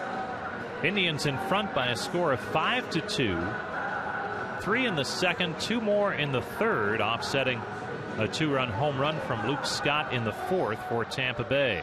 The starter, Matt Moore, still out there. And here's his first offering to Lopez. And it's outside for ball 1. Lopez 1 for 2, doubled in the 3rd. Later came around to score on an RBI double by Carlos Santana. And he swings and misses for a strike to even the count at 1-1. Lopez continuing to swing the bat well in a limited role. He has not had everyday playing time. The 1-1. A check swing roller to the first baseman, Pena, who will take it to the bag in time. Rarely does Jose Lopez get cheated, but that time a check swing and he put it in play, and you know that he can't be happy about that. He usually takes some good cuts at the plate. One away, Michael Brantley steps in. Join Odie at Progressive Field on Tuesday, August the 28th. It's the Odie Pro Plumbers Day with live demos, food, prizes, and a chance to throw out the first pitch prior to that night's Tribe Athletics game. Visit Odie.com for more details. The pitch to Brantley is inside for ball 1. Michael Brantley with a double and a ground out, but that ground out brought in a run back in the 3rd inning. He just continues to roll at the plate. Here's the 1-0. Breaking ball on the outside corner for a strike. Now the Rays trying to get some more innings out of their lefty starter. It didn't look good. In the 3rd, the Indians had driven up his pitch count. He was in trouble. Here's the 1-1. Fastball up high, 2-1. But he has settled things down somewhat the last inning and a half or so. He's into the wind. Here comes his 2-1 pitch. Swung on, driven foul out of play left side. Well, the shadows almost taking over Progressive Field. Still some spots of sunshine on the right side of the diamond. First baseman still will struggle. Here's the 2-2. Down low, 3-2.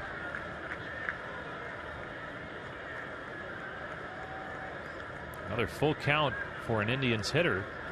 as they continue to make more work.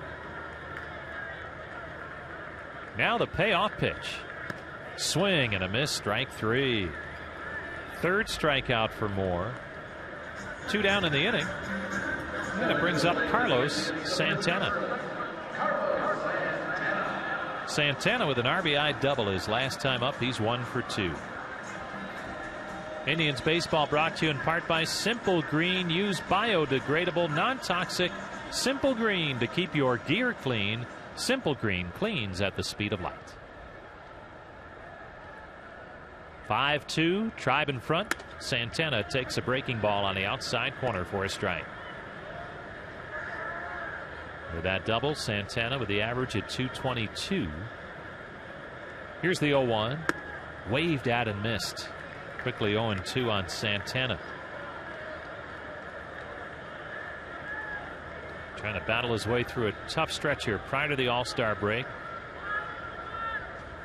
Here's the 0-2. Change up, misses outside. 1-2 the count on Santana.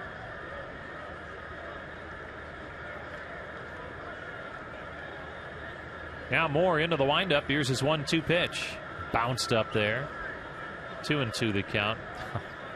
Nobody on base, and that got a piece of Molina, who was slow to get up. Molina with light blue catcher's gear. The primary color for the Rays, in addition to those road grays, is that navy blue, but he has a much lighter blue, kind of a Carolina blue. Behind some kids walking out of the ballpark the other night when he played, and they said, boy, that catcher looked like he's one of the Transformers. That catcher's gear, it is flashy. Here's the 2-2. Bounced up there again. That got a piece of Molina again. And then the throw back to the mound by the umpire, Scott Barry, gets past Matt Moore. It's a little sloppy out there right now, just the general back and forth between the pitcher and the catcher. Well, Santana's worked the count full. Moore into the wind. Here's his payoff pitch. Outside, ball 4. He lost him. So a 2-out walk for Santana keeps the inning alive. That's the 4th walk allowed by Matt Moore. Indians with a 3-run lead, and here comes Joe Madden with 2 away in the bottom half of the 5th inning. Madden making that long, slow walk to the mound. And he's going to take the baseball. That's it for Moore. At 96 pitches, his night is done. We'll take a break for a Northern Ohio Toyota dealers pitching change. Your score in the bottom of the 5th. The Tribe 5, the Rays 2.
On in relief for Tampa Bay. Worked in last night's game toward the end. In fact, he finished up for the Rays with a scoreless inning.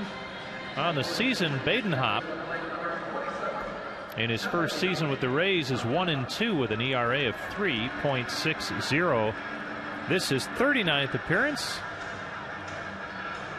out of Perrysburg, Ohio. Still makes his home there. And he will face Shelley Duncan, who has walked and flied to center in 2 trips. Duncan with Santana at first base and the Indians leading 5-2. Badenhop delivers. Fastball for a strike on the outside corner. And the Indians able to chase the starter Matt Moore before the 5th inning is done. They drove up his pitch count, got to him for 5 runs on 5 hits, 4 doubles in those 5 hits, and they lead it by 3. Here's the 0-1. Strike 2 called. Good pitch on the outside corner by Badenhop. Indians trying to continue a good stretch of play heading into the All-Star break, and they have to be playing good baseball just to hang in there in the American League Central. Suddenly the White Sox are hot again. Here's the 0-2. There goes Santana, and the pitch is popped up high in the air to right center. Settling under it, Upton, the center fielder, he makes the catch, and the side is retired. Indians come up empty in the 5th. We head to the 6th. 5-2 try.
Still a 5-2 ball game. Tribe on top. We go to the 6th inning. Tom Hamilton back with you, along with Jim Rosenhaus on this hot summer night. 90 degrees here in downtown Cleveland. Ubaldo Jimenez has pitched well. One mistake, really. Luke Scott hit a 2-run homer to center in the 4th. Jimenez has struck out 6. He's walked 1. Zobrist, the number 3 hitter, takes the strike. He's batting left-handed. Zobrist has walked and doubled. Jimenez at 84 pitches, kicks, fires. Zobrist takes downstairs, 1-1 the count. The Indians have activity in the bullpen. Left-hander Tony Sipp starting to loosen up. The wind and the 1-1. Down and in, 2-1. Jimenez, 6 strikeouts, 1 walk. He's given up 2 runs on 5 hits. The Indians 5 runs on 5 hits. Now the wind and 2-1. Low, ball 3. 3-1.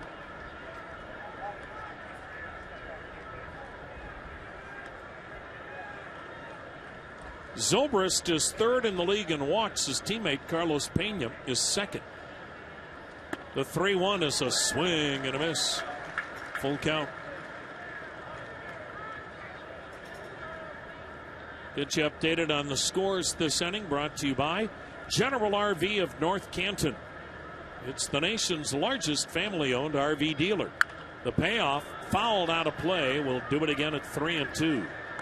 So let's see on the General RV scoreboard. More bad news for Indians fans. Kevin Youkilis is becoming a one-man wrecking crew. He got another big hit today, a home run to lead Chicago past Toronto 2-0. White Sox are scorching. The payoff, swung on and missed, struck out. Ben Zobrist, that was a borderline pitch. 7th strikeout for Jimenez.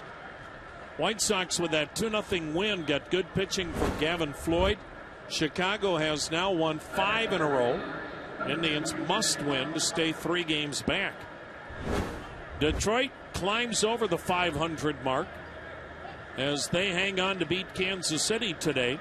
8-7. They stay 4.5 games in back of Chicago. First ball swinging. B.J. Upton fouls it back. Strike 1. Upton 1 for 2 with a single. The Yankees playing a day-night doubleheader against Boston. They beat the Red Sox 6-1 in the opener. The pitch down and away, and the count now 1-1. Andrew Jones hit a pair of home runs in the Yankee win. In the nightcap, second inning, Yankees at it again. 3-0. They lead Boston. The wind, the pitch, a swing and a foul. Third base coaching box. 1-2 the count. So the Yankees have a 9.5 game lead on Boston. Imagine if they win the second game. Boston may start having to think about what do they do next. Upton awaits the 1-2 pitch, and here it comes. Strike 3 called. He took a fastball, not even borderline. 8 strikeouts for Jimenez. He struck out 8 in a row.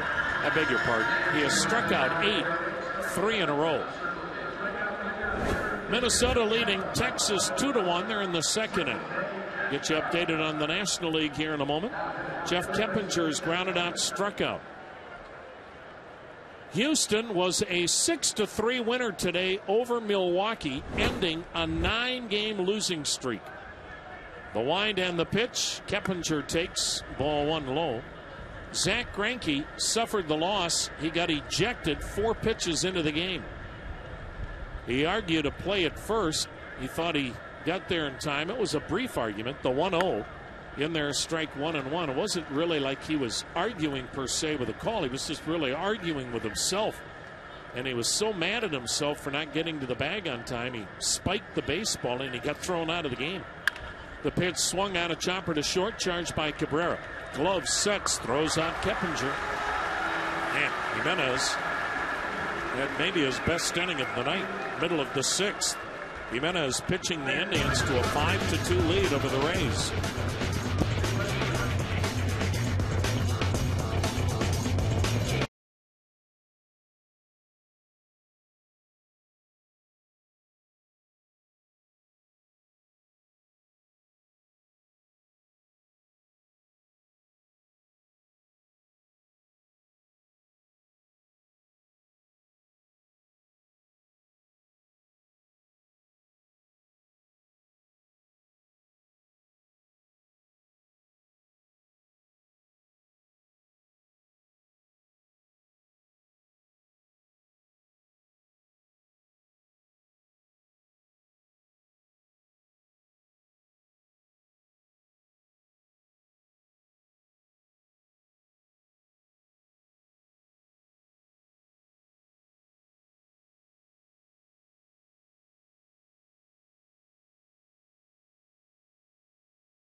Bottom third of the Indians' order. Right-hander Burke Badenhop got the final out in the 5th. He'll work here in the 6th. Tribe with a 5-2 lead. Other National League scores. Washington was a 4-1 winner over Colorado. And Gio Gonzalez, what an acquisition. Washington got him from Oakland. He is now 12-3 for the first place Nationals. First place Pittsburgh. They won again. They beat San Francisco 3-1. James McDonald struck out 10 to win his 9th game. Lou Marson taking a called strike. Mets 3-1 winners over the Cubs. St. Louis edged Miami 3-2. And here in Cleveland, 5-2 Tribe, bottom of the 6th. Marson swings, bounces one to short, backing into the outfield, and making the play is Rodriguez. Had to make a long throw for the out. Lou Marson had an RBI double his first time up, a walk, and now a ground out. Hanahan 0 for 2, a ground out RBI and a fly out. 1 out, nobody on. The Indians with a 5-2 lead. They got 3 in the 2nd off Matt Moore, 2 more in the 3rd. Matt Moore gave up 5 on 5 hits and 5 walks in 4 2/3. Badenhop with a first pitch strike to Hanahan. The Indians scored their runs in those 2nd and 3rd innings on the strength of 5 doubles. The pitch, Hanahan waves at it, 0-2. Michael Brantley doubled in the 2nd. Shelley Duncan walked. Lou Marson RBI double. Jack Hanahan ground out RBI. Aaron Cunningham RBI double. 3rd inning as Drupal Cabrera walked. Jose Lopez doubled. Michael Brantley ground out RBI. Carlos Santana RBI double. Hanahan takes off speed outside.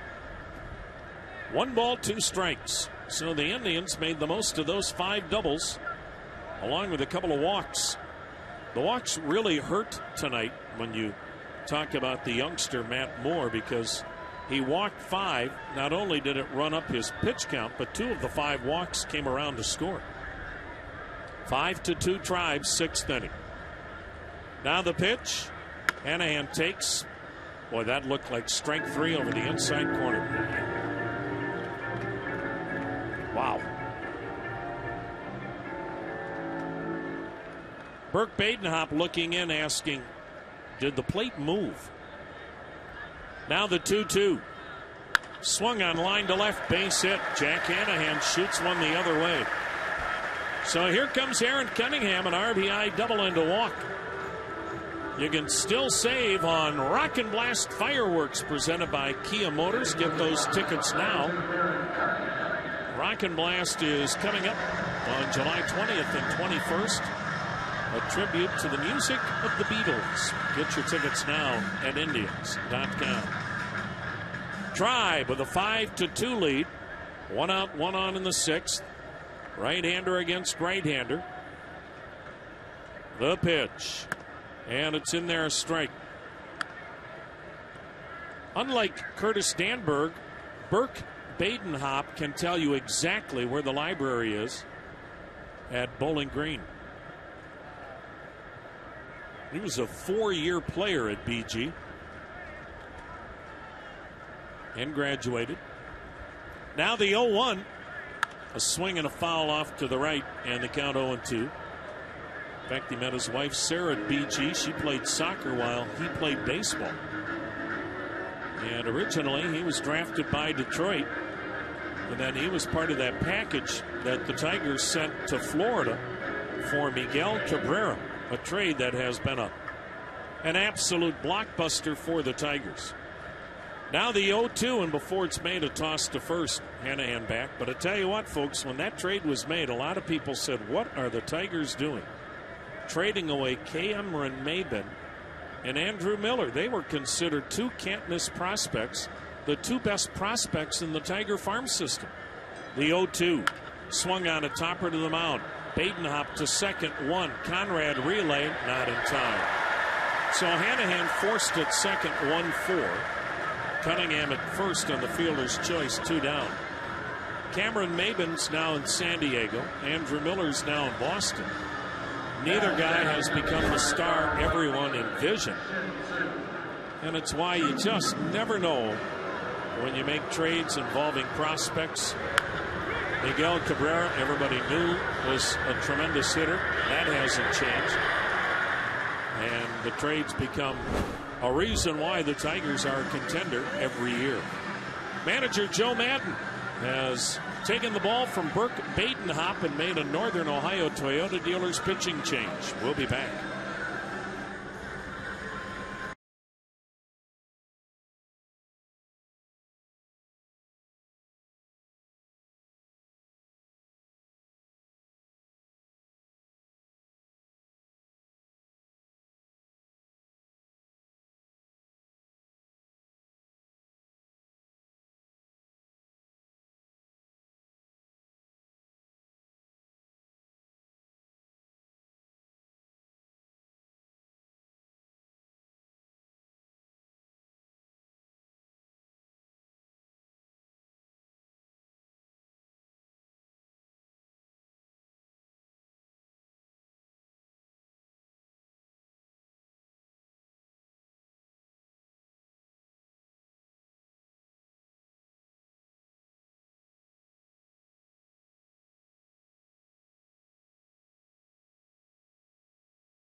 Well, the Indians will face the left-hander J.P. Howell.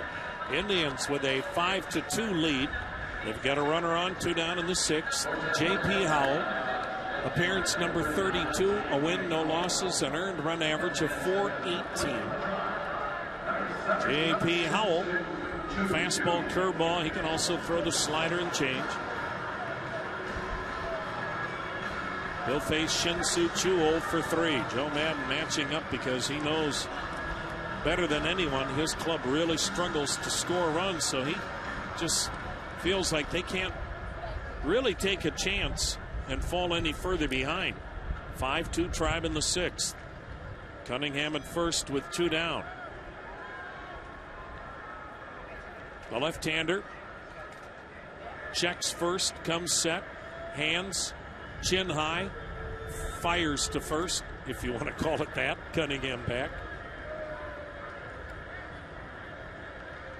5 runs, 6 hits for the Indians. 2 runs, 5 hits for Tampa Bay.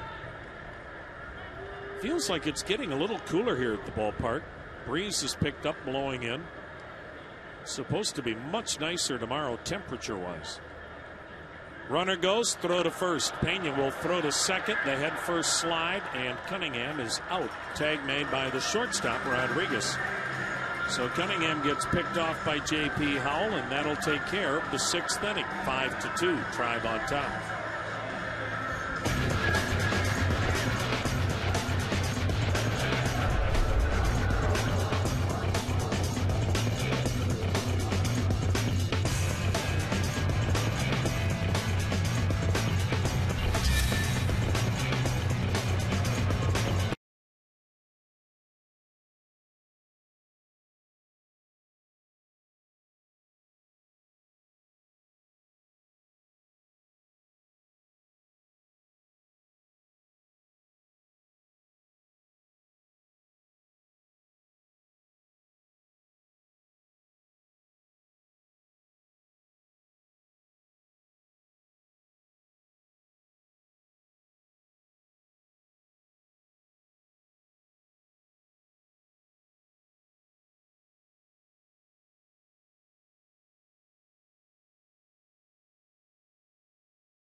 Jimenez leaves with a chance to win his 8th game if the Indians bullpen does its job.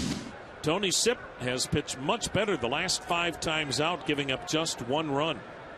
Indians go to the shift for Luke Scott, 3 on the right side. Sipp, the left-hander, deals high, ball 1. Tony Sipp on the year, an ERA of 5.93, a record of 0-2 with a save, his 33rd outing. But he has looked, at least the last 5 times out, much more like the guy of a year ago. And boy, do the Indians need that.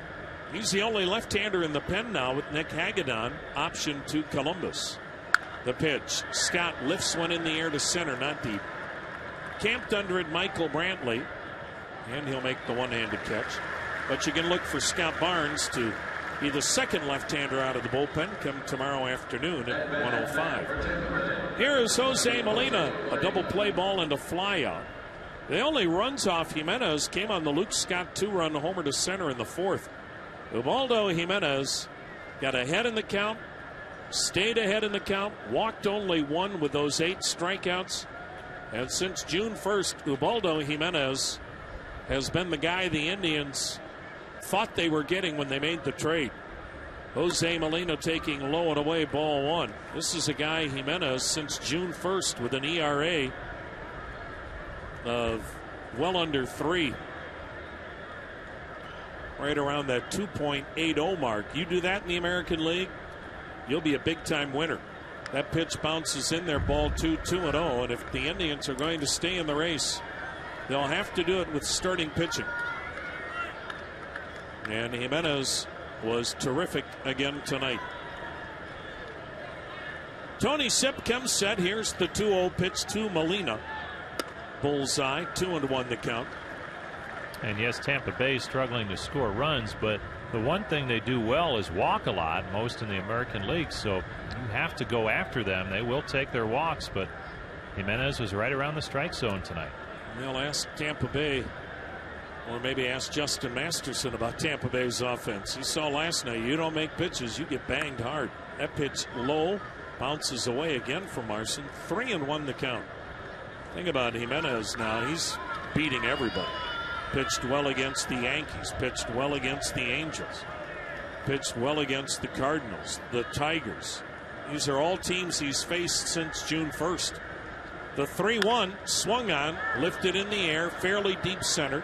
Back goes Brantley, near the track, makes the catch, and Molina's out number 2. Now Brooks Conrad, a strikeout victim both times up. 2 outs. Nobody on. 7th inning. Indians with a 5-2 lead. Well, you can save on your last jersey giveaway of the season if you get your tickets early. It's the Charlie Nagy jersey giveaway, thanks to First Energy Solutions. Charlie Nagy's jersey giveaway to the first 15,000 fans at the ballgame Sunday, July 22nd. Get your tickets at Indians.com. Conrad batting right-handed, looks at one upstairs, ball 1. Another product of Arizona State University. He was there long before Jason Kipnis. The set in the 1-0. A swing and a foul straight back. 1-1 the count. Tomorrow, the finale before the All-Star break. Zach McAllister and James Shields. James Shields with that dynamite changeup, but I'll tell you what, the Indians are seeing a lot of changeups this weekend because they're seeing all right-handed starters, and a lot of them are very similar, especially Hellickson. Now the set and the 1-1, a swing and a foul upstairs, and the count 1-2. Especially Hellickson and Alex Cobb, they're almost identical. Now, of course, tonight they faced a lefty, but they banged around Matt Moore to the tune of 5 runs.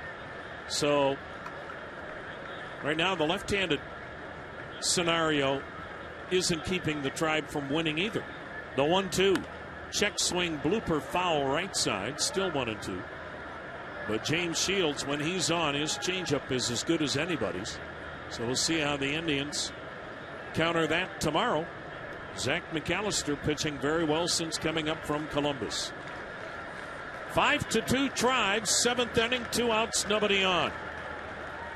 Conrad steps out, grabs a handful of dirt, tries to wipe the sweat off his hands because he's old school. No batting gloves for Brooks Conrad. He can actually tell you what a blister feels like. The 1-2. Just a bit outside, 2-2.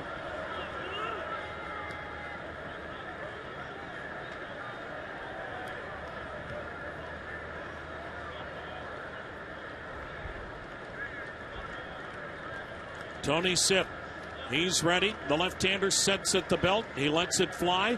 A swing and a miss. He strikes out Conrad. And another good outing for Tony Sipp. Stretch time at the corner of Carnegie in Ontario. Cleveland 5, Tampa Bay 2.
The 7th, 5-2 Indians. J.P. Howell got the last out in the 6th inning. Didn't have to throw a pitch to get it. He picked off Aaron Cunningham at first. Top of the order, Shin-Soo Choo was at the dish when the pickoff occurred. Choo 0 for 3 tonight. Left on left. Howell into the wind and the pitch. Choo tried to bunt and missed it. Well, we want to send along our congratulations to the upcoming happy bride and groom, Christina Carabata and Donnie Stanojak from the Youngstown area. They'll be getting married here shortly. The wind and the pitch, down and away, 1-1. Donnie Stanojak is at the game tonight for his bachelor party. The question for Donnie is, where's Christina? I wonder if those are her bachelorette party. Just had a group sing the 7th inning stretch. The 1-1. Choo takes. It's over the outside corner, and it's a called strike, 1-2. They all had the T-shirts on, bachelor party T-shirts. I wonder if that was the group. Could have been. So congratulations to Donnie Stanojak and Christina Carabata. Now the 1-2 pitch. Swung on, rolled back up the middle into center field. Base hit. I wonder how many weddings have not come off because of the bachelor or bachelorette party. You come to a ball game, you're probably a lot safer. That's good, wholesome entertainment, isn't it? Here's Asdrubal Cabrera, 2 strikeouts and a walk. Couldn't get in trouble with your future father-in-law at the ball game, could you? I know some people who got in trouble watching a Browns game. It happens. Asdrubal batting right-handed for the 4th time tonight. 2 strikeouts and a walk. Toss to first, and CHOO is back. CHOO has 9 steals, but remember last inning, J.P. Howell picked a runner off. The Indians with a 5-2 lead. They haven't scored since they got 3 in the second, 2 in the third, and those 5 runs were highlighted by 5 doubles. The pitch. Downstairs, ball 1. 5 doubles in a game is a lot. 5 doubles in 2 innings is incredible.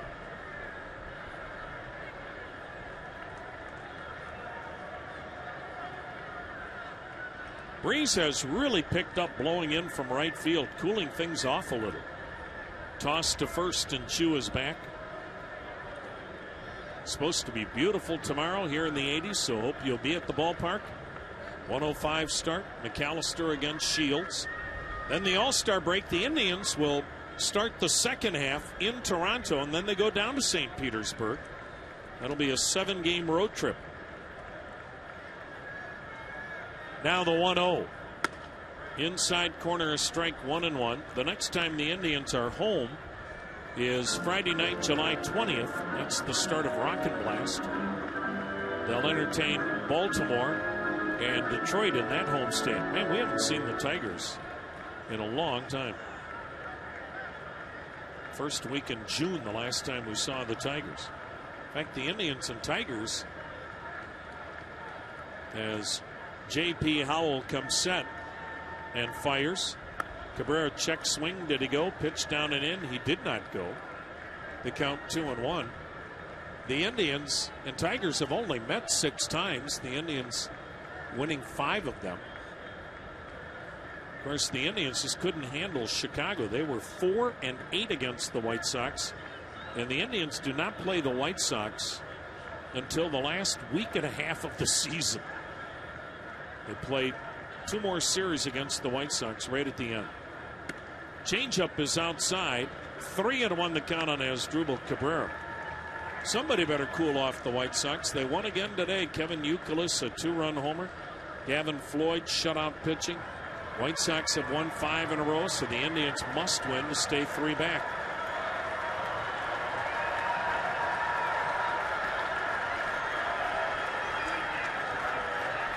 Now the set and the 3-1 to Cabrera.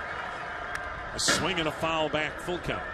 Right-hander Wade Davis warming in the Tampa Bay bullpen. 5-2 Indians, 7th inning, a runner on, nobody out. And let's see if CHOO is running with the Indians up 3 on this 3-2 pitch to Cabrera. One would think so.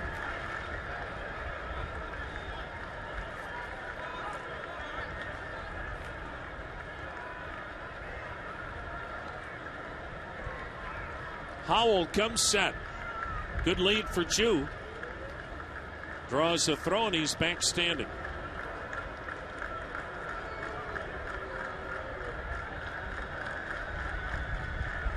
And the Indians just couldn't beat any left-handers. And then they went to Baltimore and tore apart 3 of them. Tonight, they do well against another lefty, getting all 5 of their runs tonight off left-hander Matt Moore.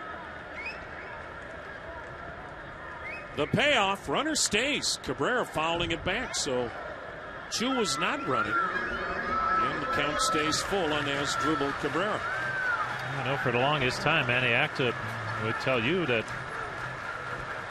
you have left-handed hitters who've gotten it done in the past against left-handed pitching, so maybe it was only a matter of time before they got it going again, but the confidence was there that they could because of their track records.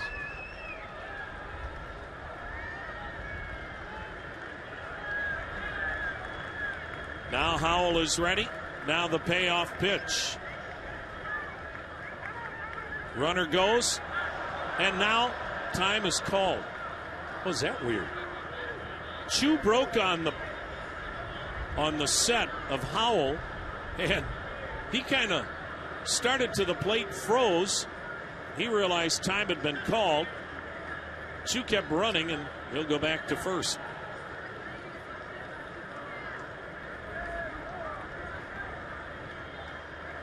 See what CHOO is doing here on this 3-2 pitch.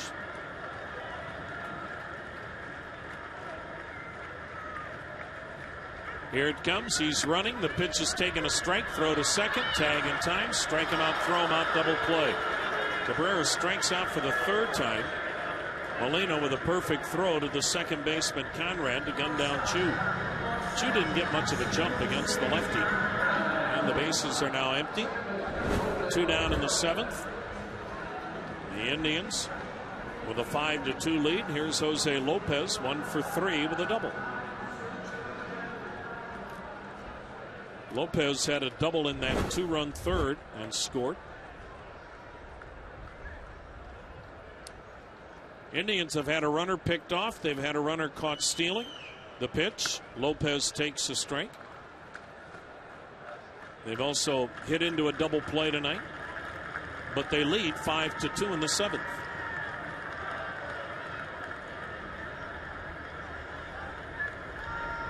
The next offering, check swing, sure looked like he went. No, he didn't. 1-1 the count.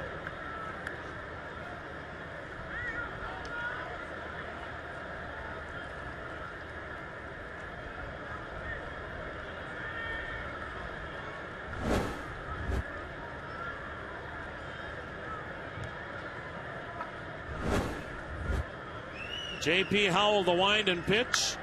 And it's tapped foul to the left by Lopez. A 1-2 count now.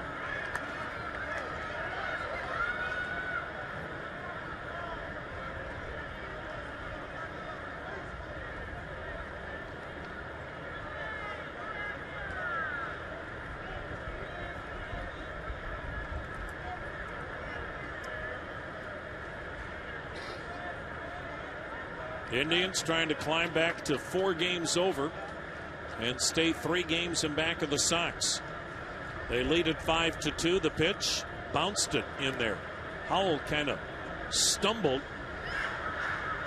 when he was landing on the delivery to the plate, and he threw that ball about 4 feet shy of home plate. 2-2 the count. Looked like he may have caught a spike. Jose Molina's gotten beat up back there today, and he just took another shot in an unpadded area around the arm. And he just laughed at Scott Berry, who was trying to kill time for him. Tell him, get back there, let's go. The wind and 2-2. Wow. Outside on a curveball, close, full count. Well, maybe if he'd wear the colors of the team instead of wearing Kansas City's royal blue color for his catching gear. It's an odd looking outfit he's got working. Now the payoff pitch. Swung on, grounded toward third, just foul. Still a full count. 2 down in the 7th. Indians 5, Rays 2.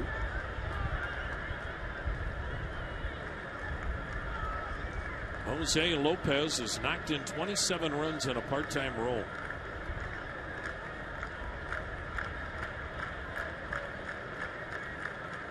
Tonight playing second, hitting third. Jason Kipnis, a rare off night. Again, the payoff. Swung on, fouled upstairs. We'll do it again at 3-2. As hard as Kipnis plays, Manny Acta said you've got to give him a day off here and there because nobody plays the game harder than Jason Kipnis. And Kipnis has been the Indians' best player in the first half. Manny was saying tonight, the only thing that has surprised him in the first half, how good Kipnis has gotten defensively. How quickly he made the move from the outfield to second. The payoff, swung on a high chopper to short. Chest high bounce. Rodriguez throws in the dirt. Pena juggled it, and it's called an out. Here comes Manny Acta. He's going to say, look, my guy was past the bag when he was still juggling the ball.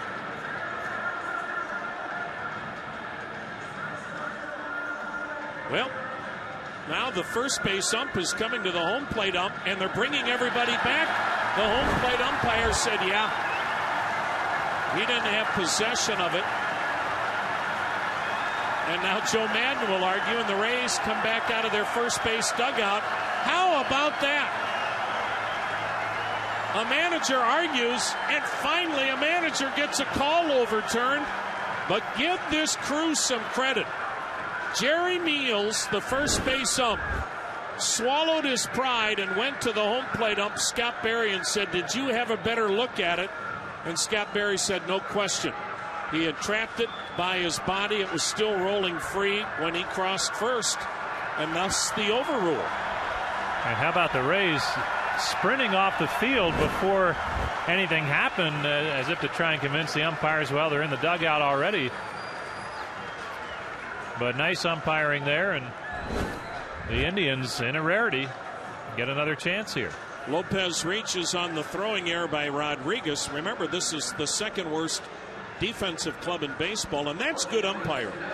Jerry Niels was really blocked making the call at first because Pena had his back angled in such a way that Niels couldn't see that the ball had squirted free and that Pena was trapping it against his body as it was still rolling.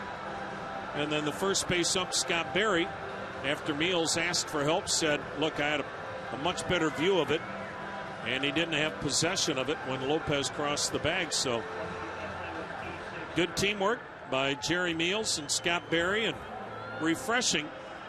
There are some umpires that will say, "I don't need help," and that's all ego. Jerry Meals said, "It's more important we get the call right," and that's what he did. Now pitching coach Jim Hickey out, talking to his battery as the Indians have a 2-out base runner, leading 5-2 in the 7th, and Michael Brantley, the batter, 1 for 3 with a double and an RBI. How about that error? Number 69 on the season for the Rays, 73 all of last year, and we are not even at the All-Star break yet. Boy, does that put the pressure on this tremendous pitching staff. They're lucky they have such good pitching to overcome that. But it has still hurt them. They haven't overcome it all the time. It always goes hand in hand, pitching and defense. So the batter is Michael Brantley with 2 down. The left-hander is J.P. Howell on the hill. And a lob to first, and back is Lopez. Tampa Bay has given up 40 unearned runs this year. That's 3 more than they gave up all of last year. Now the set and the pitch. Breaking ball and a beauty. So while they normally pitch well enough to get away from it, when you've given up more unearned runs than you did all of last year, and you don't score many runs as an offense, that's how you lose games late or lose 1-run games. And it's part of why Tampa Bay has gone from first place to 7.5 games out. The 0-1. Inside, he almost hit Michael Brantley, and the count goes to 1-1.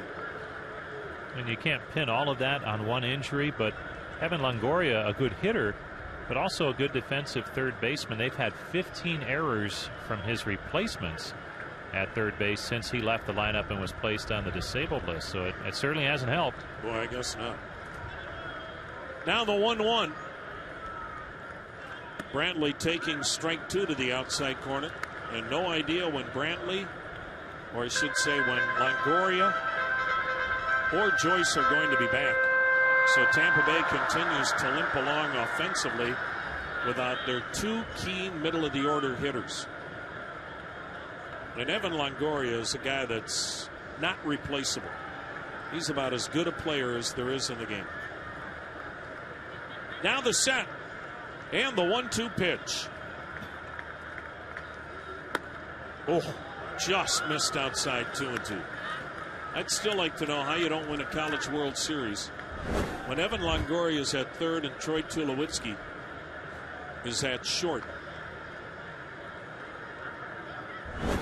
But it didn't happen for Long Beach.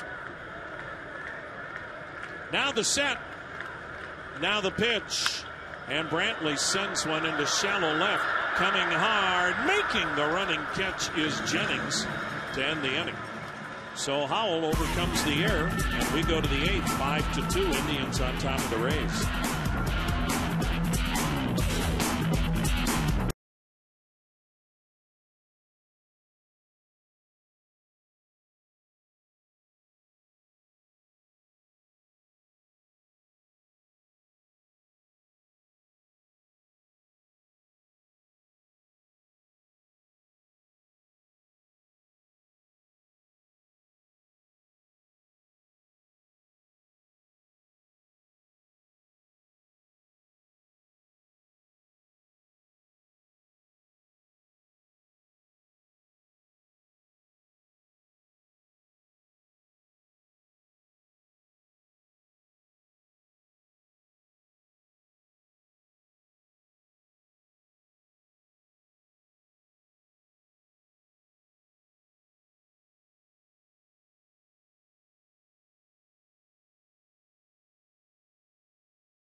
The Indians now turn it over to the best back end in baseball. Vinny Pastano in the 8th, Chris Perez in the 9th. Another good outing for Tony Sipp, and that is going to be critical for this Indians ball club when you look at the second half. Getting Tony Sipp to pitch like he did a year ago.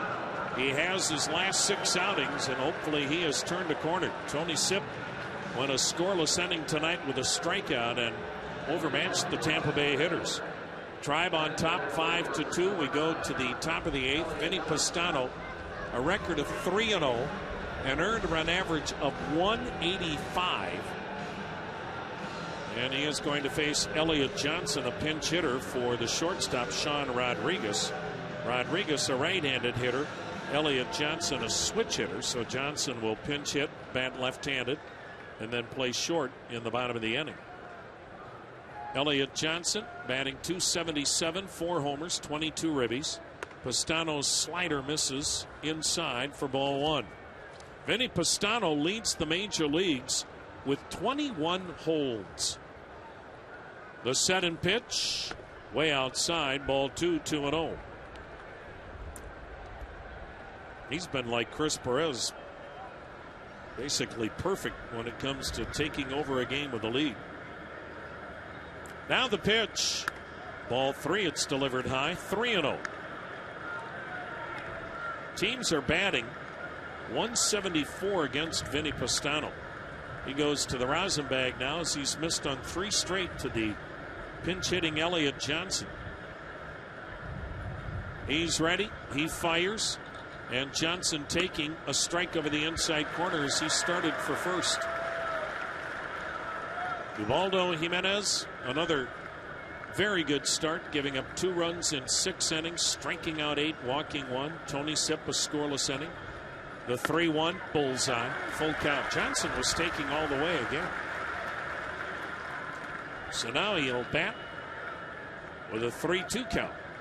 And Pastano lets it fly, and Johnson takes ball 4. Boy, that didn't miss by much, a little bit low. So the pinch hitter with a leadoff walk, Johnson to first. Top of the order in Desmond Jennings. 2 strikeouts and a ground out.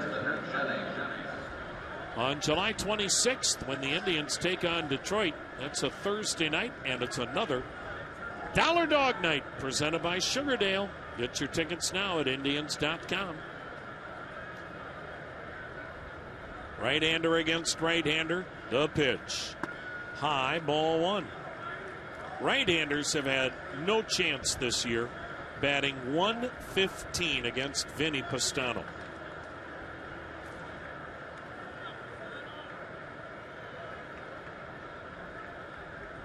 Now the 1-0. Swung on, fouled upstairs, a ball into strike.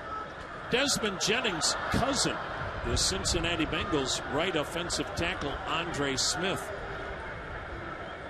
They may be cousins, but they sure don't have the same body.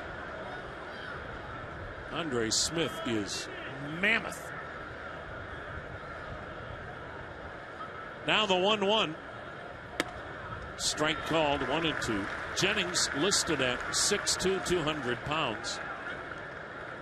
He can really run. He's a good athlete. But leadoff is really not his comfort zone. He has struggled in the leadoff spot. The 1-2 delivery just missed outside with the hard stuff. 2-2 the count. Pastano has struggled to throw strikes here. He's made 10 pitches, only 4 strikes. Now the 2-2. Swung on, a chopper to third. Hanahan gloves to second. There's one. Relay to first by Lopez. In the dirt, and a nice scoop by Santana to prevent a throwing error.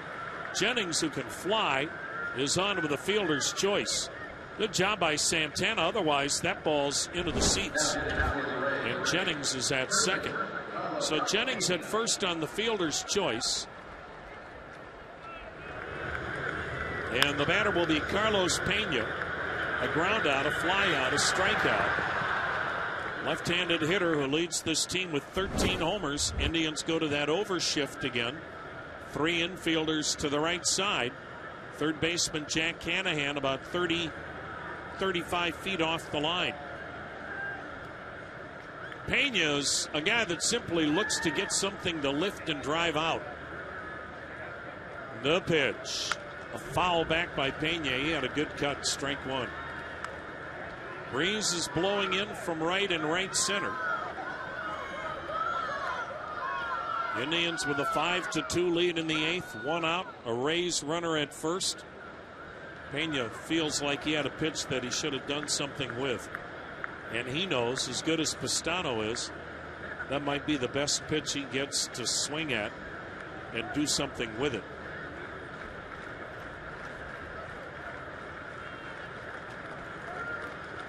The right-hander's ready. Here it comes. Swung on, skied, shallow center. Brantley broke back, now racing in. Still coming in, and the shortstop, Cabrera, calls him off and makes the catch with his back to home plate. A la Willie Mays. Brantley broke back on the ball, and Cabrera saved him with his back to home plate. Made that over-the-shoulder basket catch. And that is out number 2. Boy, that ball looked like it was headed for no man's land. And Pena's out number 2. And here's Ben Zobrist, still a runner at first.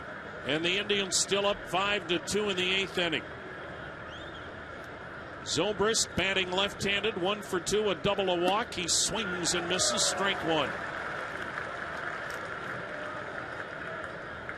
Well, as Dribble Cabrera has simply become one of the best all-around shortstops in the American League, and he's headed to the All-Star game for that reason. The set, the 0-1. Swung on, fouled over the screen, 0-2. That last play, it looked like an easy play for him. And he had it all the way, no problem. And I guess that's the key for him. He makes a lot of plays look easy that are extremely difficult. Zobrist down in the count, 0-2. Jennings at first, 2 down. Tribe still up 3 in the 8th. The set, the pitch. A swing and a miss. Took something off the slider. Pistano with a strikeout of Zobrist. We go to the bottom of the 8th. Cleveland 5, Tampa Bay 2.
The Indians have a 5-2 lead as we go to the bottom of the 8th inning, and hard-throwing right-hander Wade Davis has been summoned from the Tampa Bay bullpen after J.P. Howell went an inning and a third of scoreless relief, allowed a hit and a strikeout.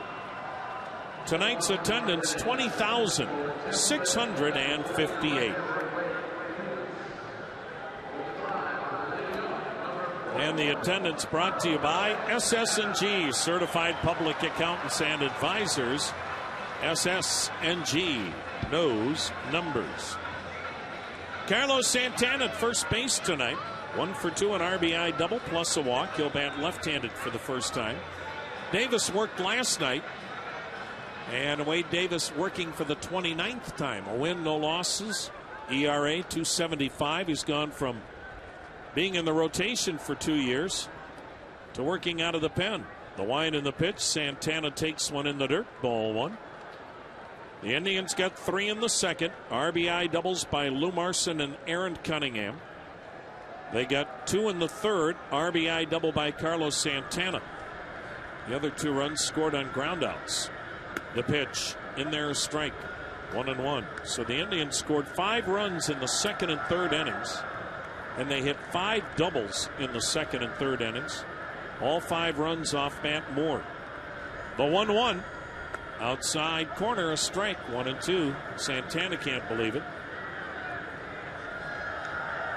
Ubaldo Jimenez gave the Indians another good outing. 6 innings, allowing 2 runs, struck out 8, walked 1. Tony Sipp, Vinny Pastano, a scoreless inning each. Next up, Chris Perez. That pitch high and wide. Did he go? Santana started walking to the third base dugout, but he didn't chase it, so he makes a U-turn and comes back to bat some more. 2-2 the count.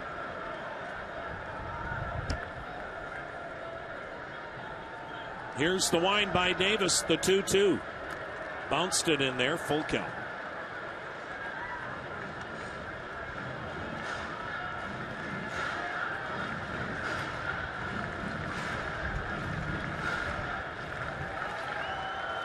Wade Davis into the wind. The big right-hander's payoff.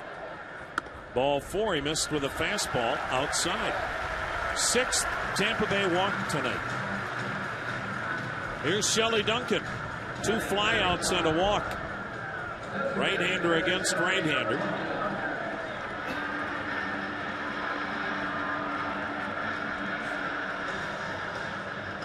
Indians have 6 walks, 7 hits.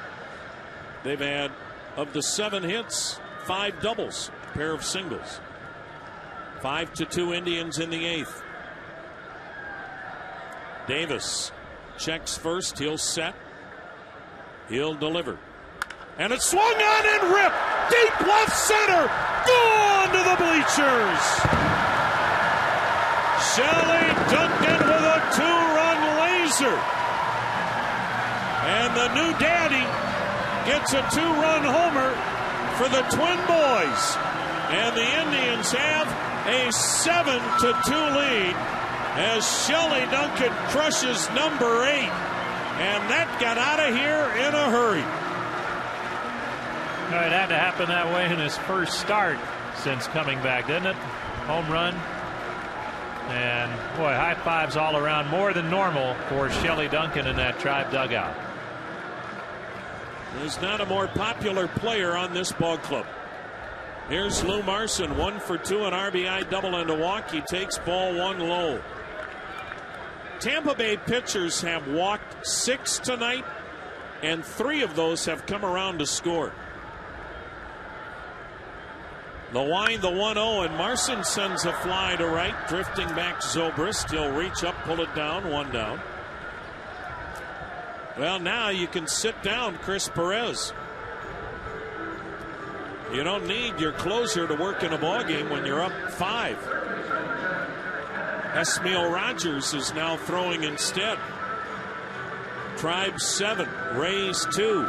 8th inning, 1 out, nobody on. Jack Hanahan 1 for 3, a single, a run batted in.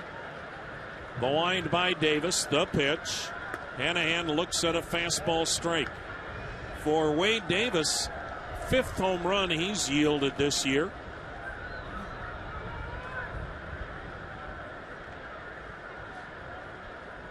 Davis takes too much time. Hanahan backs away.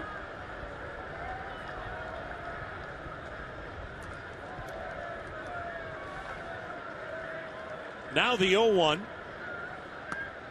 A little bit low, 1-1.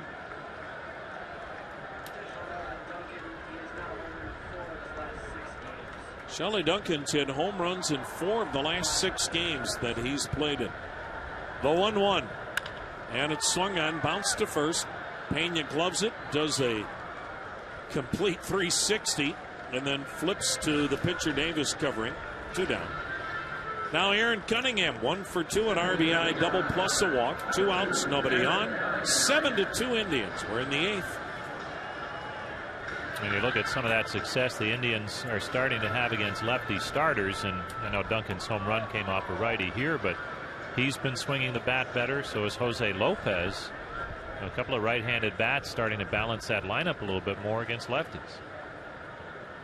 Wade Davis into the motion, fires, and Cunningham fouls it off to the right. Well, they're in line to beat their 4th left-hander here in the last week. So that's the thing about baseball numbers.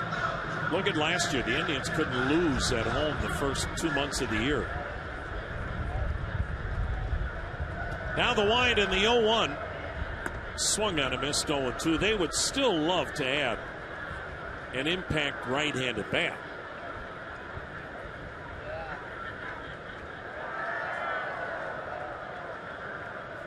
But much more encouraging as of late. And they beat a good left-hander tonight, Matt Moore. Now the 0-2. Down low, 1-2. Matt Moore hasn't lost a game since May. 7-2 Indians in the 8th.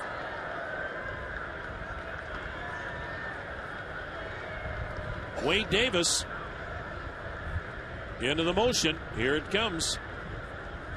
A swing and a miss. Cunningham strikes out. The inning is over. But Shelley Duncan puts an exclamation mark on this baby. Tribe 7, Rays 2. 9th inning coming up.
Esmail Rogers will try to finish it up as we go to the 9th inning. The Indians in command, 7-2. Ubaldo Jimenez gave up a 2-run homer to Luke Scott in the 4th inning. That's it. That's all Tampa Bay's done tonight. Jimenez went 6 innings, allowed 2 runs on 5 hits, struck out 8, walked 1, as he continues his outstanding pitching since the 1st of June. Tony Sipp won a scoreless inning with a strikeout. Vinny Pastano won a scoreless inning with a strikeout and a walk. And now Esmail Rogers, his 11th appearance as an Indian. No decisions, ERA 146. What a pickup he has been. 16 strikeouts and 1 walk in 12 innings of work. Indians got him from the Colorado Rockies, and he has done a whale of a job. Fastball slider for the hard-throwing right-hander who will face the 4, 5, and 6 hitters in the Tampa Bay lineup. B.J. Upton starts the ninth, 1 for 3 with a single. Casey Kochman now at first. The wind, the pitch. It's swung on and hammered to deep left, headed toward the porch and gone. B.J. Upton to the home run porch and left. That's his 7th. That was a laser. And the Indians now lead it 7-3 here in the ninth inning. As B.J. Upton has had a heck of a weekend. He's already gone 5 for 12 in this series. Now Jeff Keppinger. 2 ground outs and a strikeout. Rogers, the wind and the pitch. And it's in there, a called strike.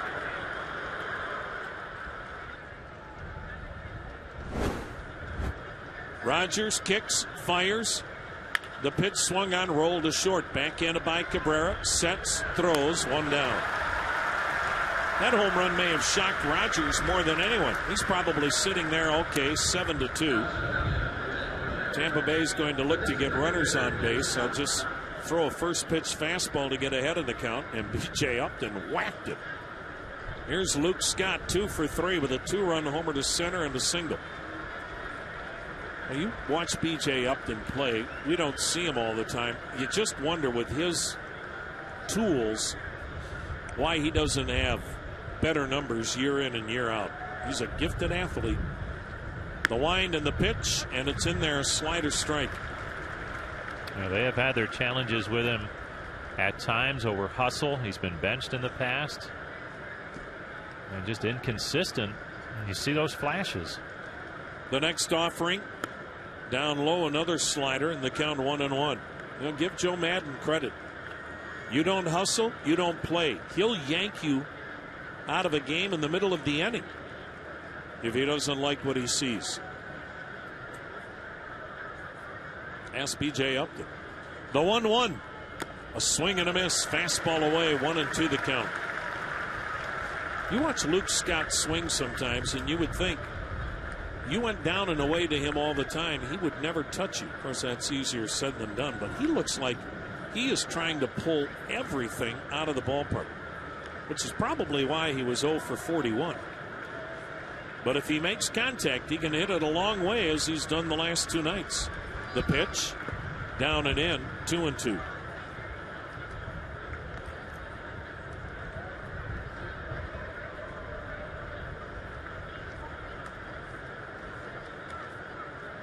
Indians with that shift on, 3 to the right side of the infield. Tribe with a 7-3 lead. We're in the ninth inning with 1 out, nobody on. Rogers has the side. Into his delivery, and the pitch. High and wide, full count. Well, it won't take long for Chris Perez to get ready if people start getting on board.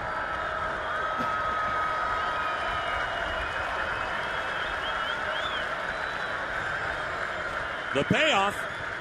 Swung on and missed. Fastball, threw it by him up around the letters. Rogers with his first strikeout. Indians pitchers have struck out 11 tonight. And now 2 down in the Tampa ninth with the Indians on top 7-3, and they come to their feet here at the corner of Carnegie and Ontario, as the batter will be Jose Molina. 2 flyouts and a double play ball.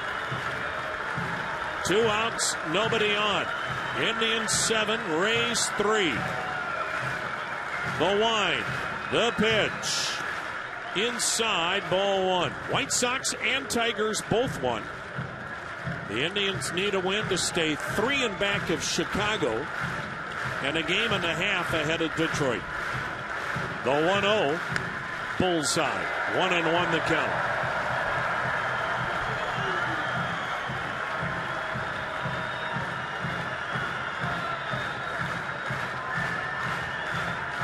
The next offering, a swing and a foul back. Rays down to their last strike. 1 ball, 2 strikes.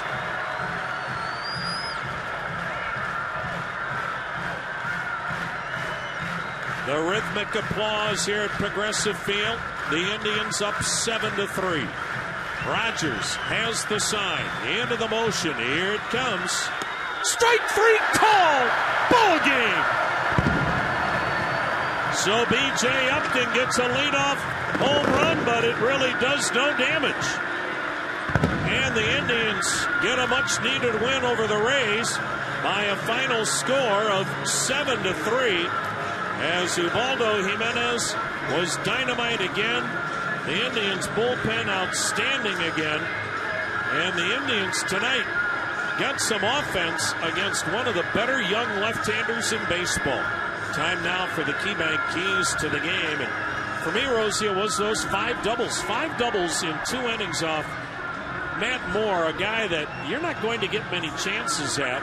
And when the Indians did, they capitalized. And boy, that's a good left-hander they beat tonight. And it continues that string of success against left-handed pitching after the dry spell most of the season until the Baltimore series last week. I'll go with Ubaldo Jimenez. Another strong effort, and he just keeps right on rolling. Seems to be past the mechanical issues. Works so hard to smooth things out a little bit, and now just is attacking hitters and getting the job done. They gave him a lead early tonight, and he made it hold up. So the Indians are 7-3 winners over Tampa Bay. They've won 2 out of 3 in this series to this point. And the finale tomorrow at 1:05 will feature Zach McAllister for the Indians, and James Shields will be pitching for the Tampa Bay Rays. And then, of course, the All-Star break. So Ubaldo Jimenez wins his 8th game, and since the 1st of June, Jimenez has been about as good as anybody in the American League, including tonight. And the Indians